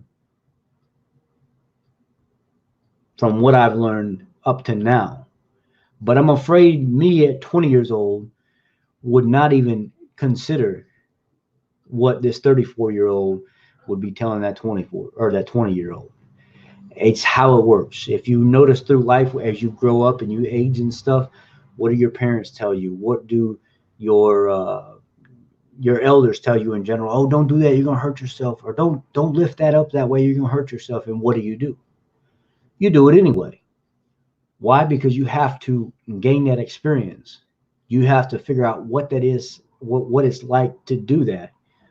So now that's why I don't tell people that, young guys coming in the automotive field and stuff like that, I'll never sit there and tell them anymore, don't pick up that tire that way. When I was doing semis, I could pick up 150, 200-pound tire, and I would squat it. I would rest it between my legs. I would take my hands and I would rack it up inside the holes of the rim, and I'd rest my arms on my leg, and I would stand up with it like that, and I would have a straight back. I wouldn't hunched over or anything, try to keep a neutral spine, and then I would walk stiff leg and put it right on the truck. And then I would bring my arms down, go to the next one. I'd lock my arms in, resting on my legs, come straight up, walking into the truck, and I put it down.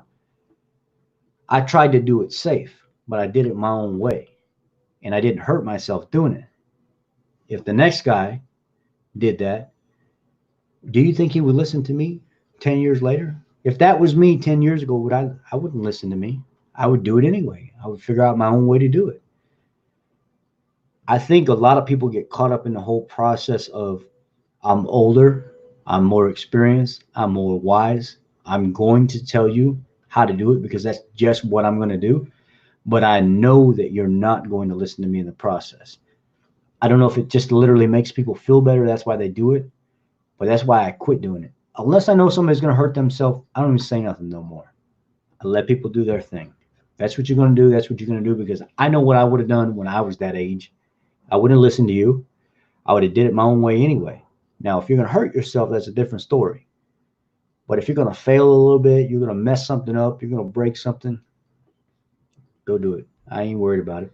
You'll figure it out. You'll learn the hard way, and you'll figure out the right way by learning the hard way. So I think that's in life in general, we get caught up trying to correct and fix everything when we don't realize that we take away a lot of people's experience in life in general by doing that. And I'm guilty of that. I see a lot of people making mistakes in life, and I'll try to fix something real quick before they make that mistake or go through that struggle and gain that experience, when I need to step back sometimes and say, hey, you learned, you got the experience from doing that. Don't you think they deserve the right to mess up and learn from that or gain that experience? After 3 months doing Atkins, lost, let's see here. After 3 months doing Atkins, lost 60 pounds. Then 6 months of carnivore, lost 10 pounds. I was pushing myself to the extreme, ended up doing some nerve damage in my, that's hard. It's really hard. I'm not going to lie, I lost more weight doing the keto diet, but I feel better on carnivore. So that's the only reason why I stay on a carnivorous diet like I do, is because I feel good doing this. And that's the main reason why. Let's see here.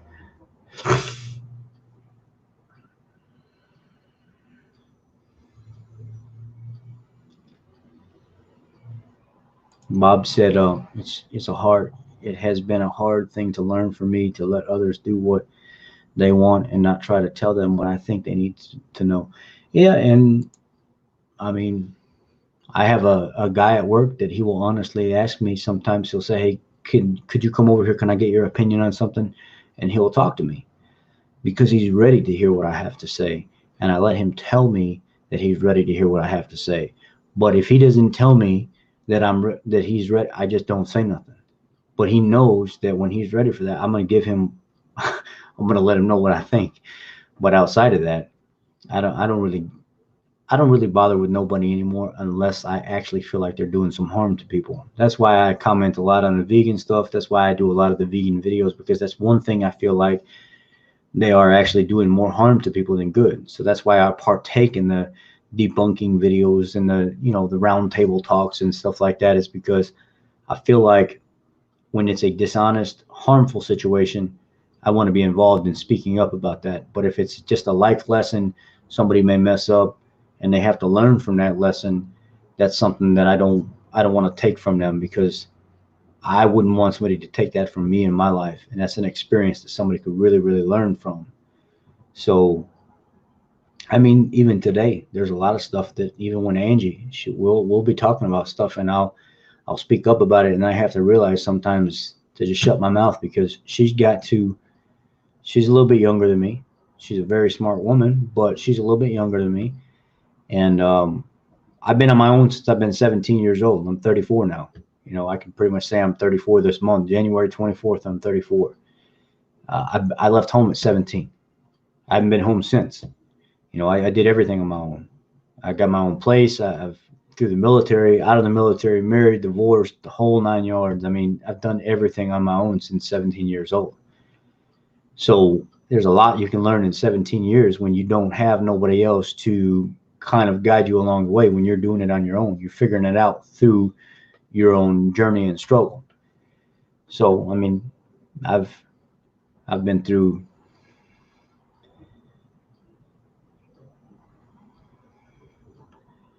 That's right. If they don't ask for your advice, then pretty much they aren't going to take any advice you give. And that is correct. If they're not coming to you asking for an answer, and you try to offer an answer to somebody even though they're not asking for it, they're not going to listen to what you have to say. That's a fact. So, I mean, it's a hard lesson to learn in a small Texas town. I fired up a fat boy and I passed it around. That's what Willie Nelson said. You remember that song, uh, I'll Never Smoke Weed with Willie Again? Him and Toby Keith. I like that song. Anyhow, guys, we should probably get off of here. It's an hour and 40 minutes into this, and I thought I was just going to cook some chicken. Let me take this batch of chicken out and start the other one.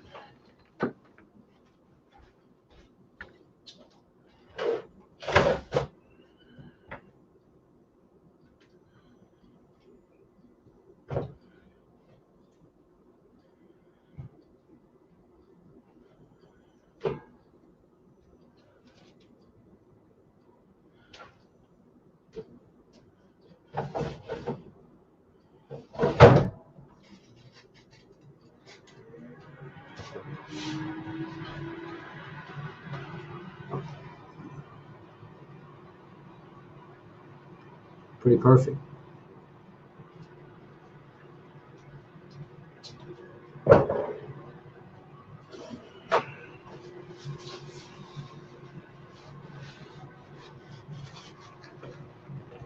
Do you guys listen to Willie Nelson? I love Willie Nelson.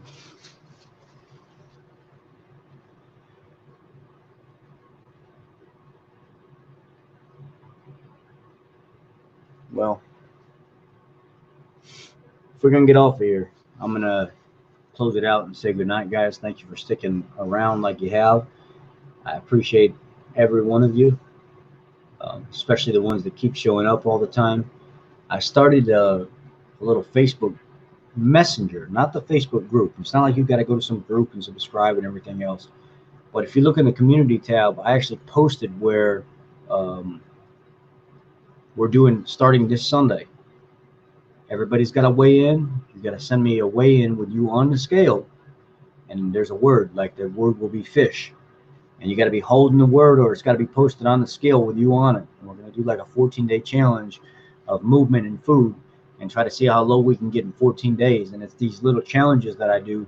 Last time I gave away it was like $100, $50, $40. And then the time before that, I gave away like $50, $30, $25, something like that. And then before that, it was somebody got an air fryer, and somebody got a full kitchen set. You know, it was like a nice stainless steel kitchen set off Amazon or something like that.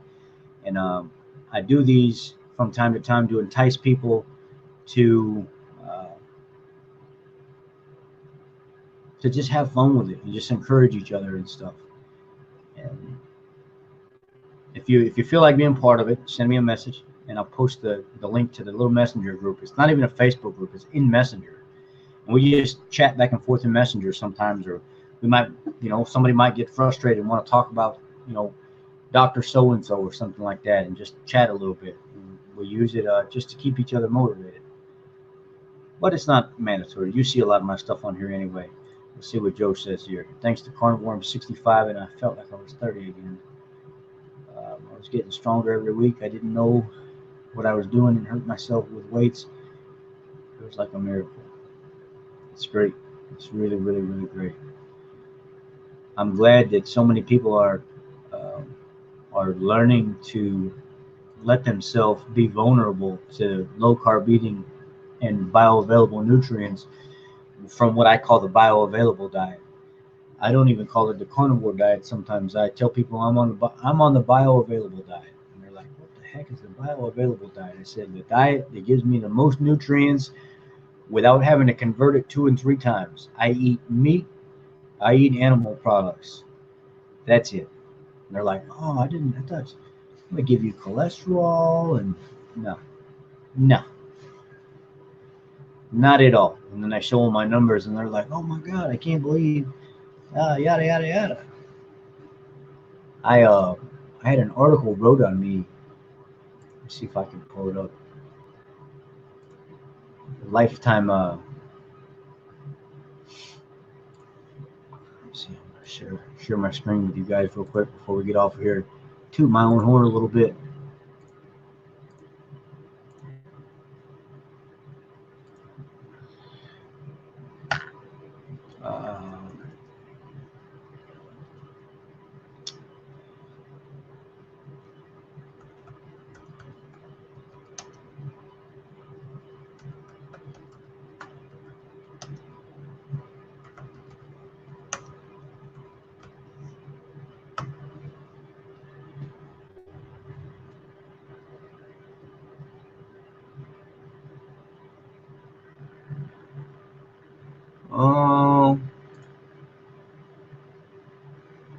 This is I don't know if you guys can see this or not. Sorry, I was gonna leave, but no.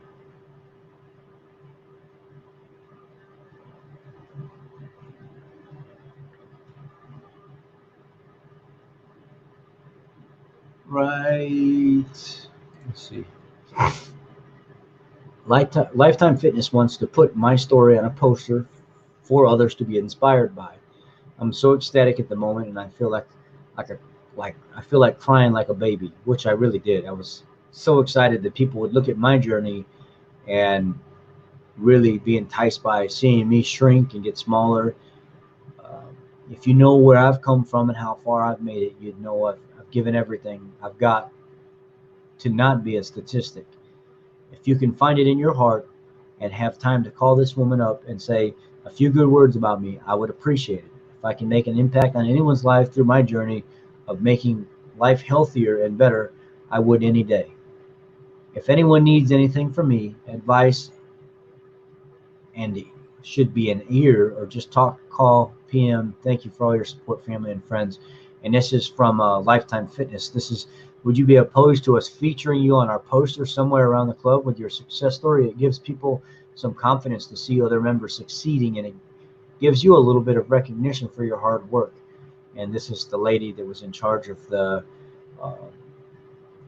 kind of program or whatever you want to call it.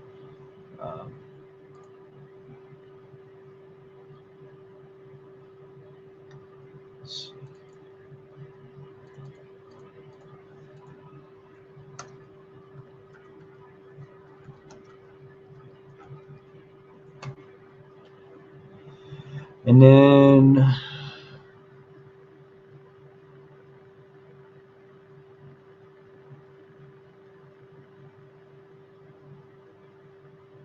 where's it at?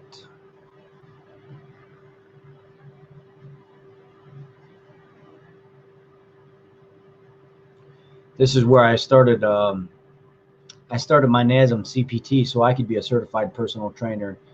And right when I got to the end of it, I was like, you know what? This is not even worth it to me. And I made it so far, and I just got so upset I bailed. I was like, I'm done with all this.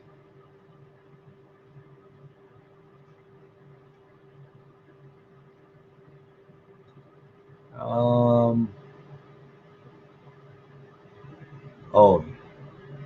I don't even know if I should show it.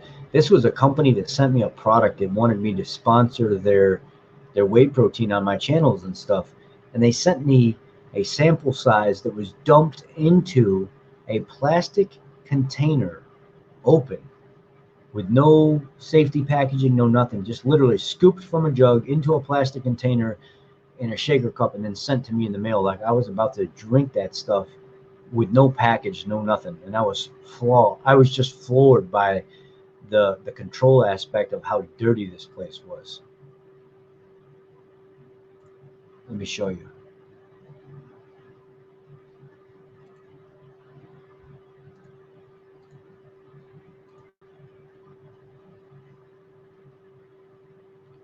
Right here.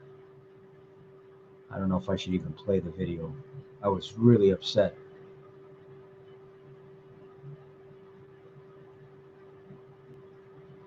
I appreciate it, Joe. Look at this here. I'm going to play the video. To heck with it. Let's just do it. My page and Jimmy's page here. I'm a little upset right now because somebody reached out to me and said, "Hey, would you take my product and be interested in sponsoring it on your page?" And I said, "You know, let me see the product, let me try the product or whatever." And yes, if it's a good keto product, I'll do that. And the guy says, "Well, you got to go on my page and you got to buy a shaker cup." So he didn't even offer, give me a sample. He wanted me to purchase the shaker cup, and I'm going to be putting his product on my page, which makes no sense. Let me show you how the product showed up. And I'm pissed off right now, to be honest with you. I'm sorry for my language. This is how it showed up. So first of all, it came in this bag, okay, no big deal.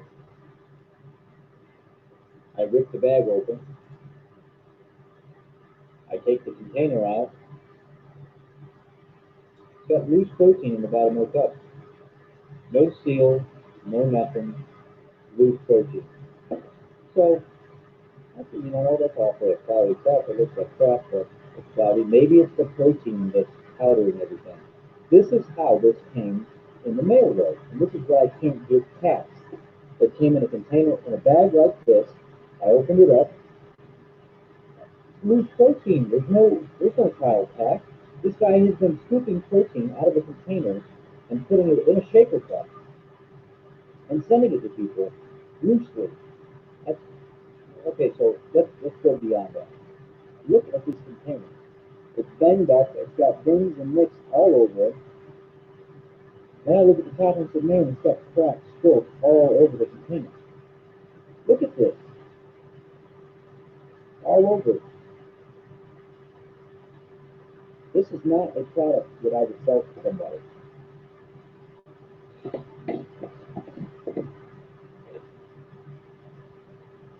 Smells good.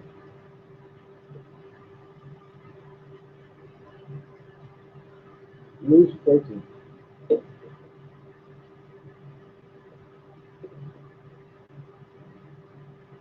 I'm beyond this guy. Sometimes I kind of wish the FDA would get involved with some of the supplement companies and stuff like that because this is ridiculous. How do I know what's inside there? I don't know what's inside there. I don't know who, if somebody put something in there. I have no clue what's going on with this product at all. And how do you, this is how this came in the mail. What kind of shit product they're putting out, excuse my language again, this is how I received it in the mail. No trial pack. And the guy says, oh, that's how I sell my trial pack. I just scoop powder out of a container and put it inside a shaker. That's ridiculous, guys. If you get a product like this from anybody, that is crazy. Anyhow, that's my review on Fullerton Nutrition. It supposedly sells a keto meal replacement, just so you guys know. Get on. So basically, that product that I just showed you guys came in the mail, Basically, the guy scooped it right out of a container, right in that cup. He dropped the little piece of paper inside the protein powder. He dropped the plastic ball inside the protein powder, and then just screwed the lid on with all those nicks on the top of it and stuff spilt on the top of it, and then sent it to me in the mail. And this guy's telling me he wants me to be part of his program, and he's gonna pay me $20 for every $100 5-pound container, and that's how he sends me a product in the mail, and wants me to pay for the sample and put the product on my page, but I'm paying for the sample. And I get a dirty cup with nicks all over it, and then he dumps the product into the cup. How does that make any sense? That's disgusting. Anyway,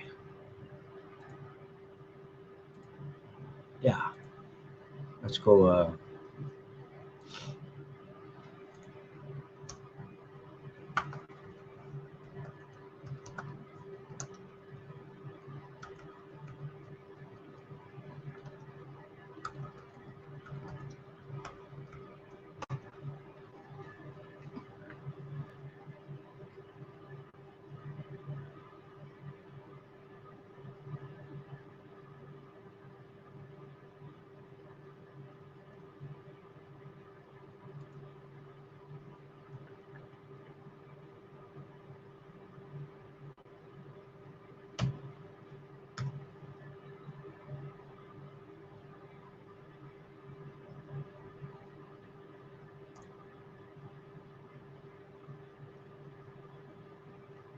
So this is another thing where I talk about, fitness industry BS. This is where they wanted me to actually start.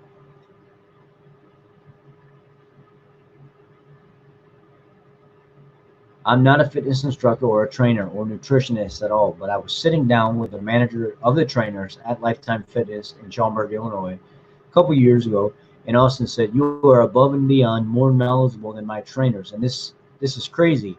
If you would just pay the $600 and get your certification, I could make you the top guy in this gym." And I said, "Well, I'm still out of shape and overweight, and I'm never going to be one of these big buff steroid looking guys." And Austin said, "I don't care, man. Just the information that you put out is superior compared to them." So I started looking into taking the test, and I got about halfway done with the testing. So I got about halfway done with them. I spent about half the money, and then I realized I'm not into this. This is not my thing. I want to be able to give information to people for free and help them heal without having to pay for everything out of their pocket. And still to this day, the fitness industry is feeding people full of nothing but complete bullcrap and telling people that they need to eat 4 and 5 times a day, and it's nothing but complete ridiculousness. I had to voice text this in fear of getting blocked from the page so other people could possibly see my message, so the words didn't come out exactly correct, but you get the point. And this is them messaging me, their management team. Maximum Performance Fitness is they have a website out there, and it's ridiculous. The information they put out about eating first thing when you get up, and just a number of things.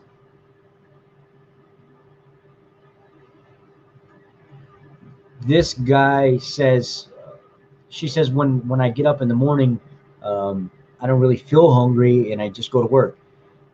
Yes, and not feeling hungry to eat either. I make sure I drink, but eating is hard some days. Eating consistently is a habit that takes time to create. But when we're born, think of babies. We eat every 3 hours. In the last 20 to 30 years, we have just created bad habits, but it took a long time to create them. Here's my response to Maximum Performance Fitness. Babies eat often throughout the day because they have to eat. They need that energy and that fuel to grow. Once you get past the growing phase, that's why children don't eat multiple times throughout the day anymore, because their body's actually starting to self-sustain, and eating during timed events is more critical than eating throughout the day. we get this fitness industry that comes in and feeds people full of these misconceptions that eating multiple times throughout the day is important, and it's not, because all you do is consistently spike your insulin levels and your blood sugar levels. When you do that, even when you eat low glycemic foods, so telling somebody that they should practice eating multiple times a day throughout the day is a complete misconception. And I know you're probably going to block me from your page or delete this comment, but you know I'm correct. And if you're not some kind of bodybuilder or fitness guru, you do not need to eat multiple times throughout the day. And you actually do people this justice by giving them that bad information, or you don't do people any justice by giving them that bad information. This guy did block me from his page. So he didn't like what I had to say. And again, just calling out BS when I see it, just no matter what. I don't care how much of a professional they are or what their business is. It's just junk information. And if I see it, I correct it. And that's what a lot of people don't do. Anyway, let's be done with this. Let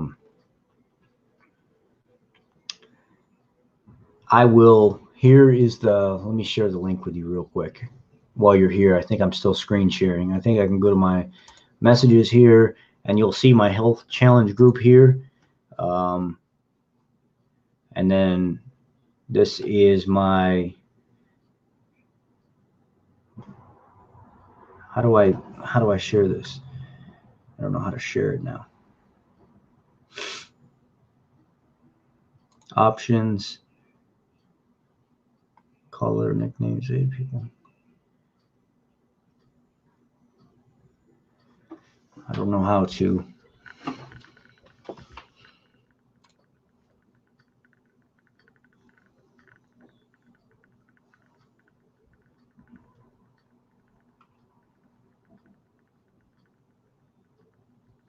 This is us talking. We were talking earlier about all these crooked doctors and stuff, and one of my group members here was saying about how Paul Saladino charges somebody a consult, basically hundreds, if not $1,000, just to talk to him. Trying to figure out. Oh no, here's the group link right here. So if I go here.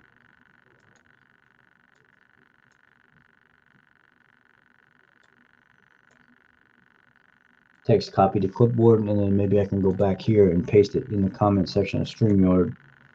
See. I think it's in now.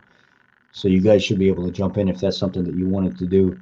But again, we don't do anything crazy here. It's just us all talking. Sometimes me and Luke is talking for a little bit earlier.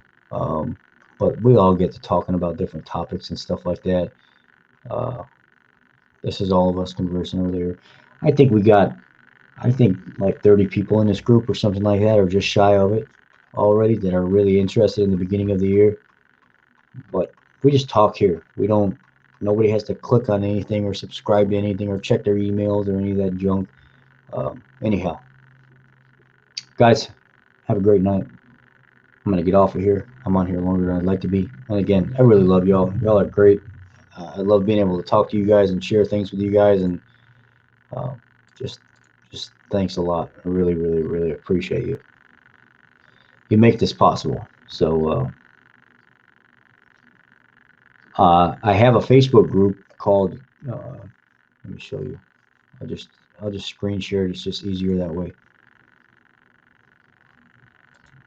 And again, I'm not trying to push you guys to it. That's not my intent here. I just, I like being a part of your guys' life. No, that's a group I created because a lot of people don't like the swearing and stuff like that. They wanted like a more Christian-based group. So I created that because there were some people that really wanted my help, but they didn't want it in a help like this group here. This was one of my backup groups when I was running a group that had over 30,000 people. And I got basically kicked off that group because I wasn't the original creator. So this is my group here. If you look for Carnivore Keto Nation Official. I don't know how to share this. Maybe if I go here. No. More. Link. No. Create new. No. I know there's a way you can do this. I just don't know how to exactly do it. So how do you do it? You would think, I'm just not used to this type of system um, on the computer. I'm newer to using the computer.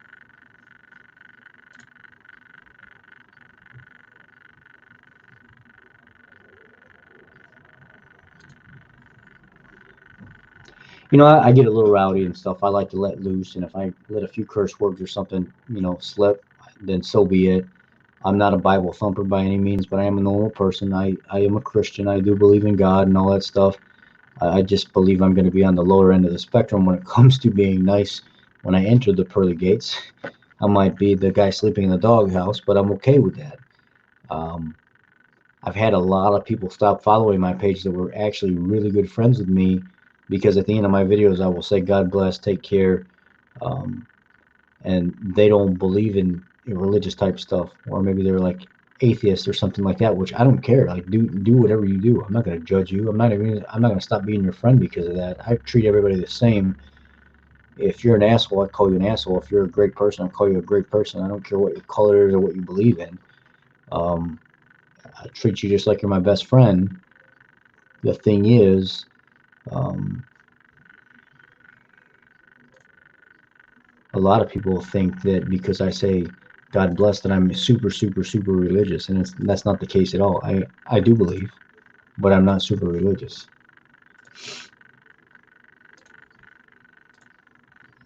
Here's the name of my group.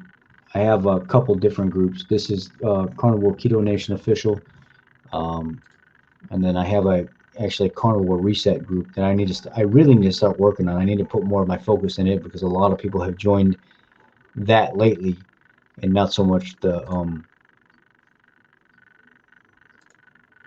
my other group is Carnivore Reset. And this is a group that I use for new people or people that want to try to figure out food sensitivities and things of that nature. So we'll go through a process where I take everything out of somebody's diet. Everything. I mean, just completely everything. And only meat is allowed. And then we'll add something in and see what happens. Add something in and see what happens. So this was another thing that I'm surprised nobody talks about. Look at my write-up on this. This is coconut vinegar, raw coconut vinegar versus apple cider vinegar. And when I first found out about this, nobody mentioned this on social media. I mean, it was barely even used in recipes and stuff like that. And I was walking through Walmart and I seen raw coconut vinegar. And I said, well, how is that not any better than apple cider vinegar? I bet you coconut vinegar is probably somewhat healthier. And then I started looking into it and I was like, man, it's got more amino acids. It's got more potassium in it. It's absolutely healthy for you. I mean, in the grand scheme of like keto things, why not? Why would it not work better than apple cider vinegar? So here was my write-up. It's easier to mix in drinks. It's easier to shoot straight. It does the same thing that apple cider vinegar does, but it's easier to get down the hatch. It's got more potassium per serving. It's got more amino acids per serving. It's an amazing product to cook with and easily mixes in dishes. It comes from fermented coconut tree sap. It's a really good, clean product to use. It looks like it outweighs apple cider vinegar in quite a few categories, and it's actually healthier. Why am I the only one talking about this? I've mentioned it to quite a few of the more popular keto people over the last couple of years, trying to get it to catch on, but nobody seems to want to recommend it. And it's concerning because it seems like they latch onto something and they don't want to change from what they latched onto when there's something healthier out there and easier to consume. Many people that cannot consume apple cider vinegar, I've recommended coconut vinegar with the mother, and it's changed their outlook on vinegars in general. And using them to add into meals or cure certain conditions of symptoms, should say, and symptoms that they're dealing with, such as heartburn, acid reflux, things like that. It's really easy as a mixer, as an additive or a daily cleanse, whatever you want to call it. It's a great product, substantially easier to use than apple cider vinegar. I hope this can be an additive in your kitchen or life, and give it a shot. Literally, it mixes in drinks, it mixes in everything, and it's so much easier to consume, and it's supposed to be healthier. So back when I was doing keto and stuff, I could use something like that and it wouldn't cause any adverse reaction. I mean, I actually enjoyed it. I mixed it in some of my foods, Even when I would go on my really long fasts, I could take a little just for some cleansing purposes, and it would actually make me urinate more. I'd lose more weight. I'd add it in a little bit of my water from time to time, or temporarily break my fast, add some of that in, and go right back into a 72-hour fast, and I would lose more weight that way. But there's like so many things out there that I find along the way that people are so set in stone as the healthiest thing for you, or keto this, keto that, when they're so used to the mainstream kind of guided, indoctrinated way of doing it, that there are actually healthier things out there.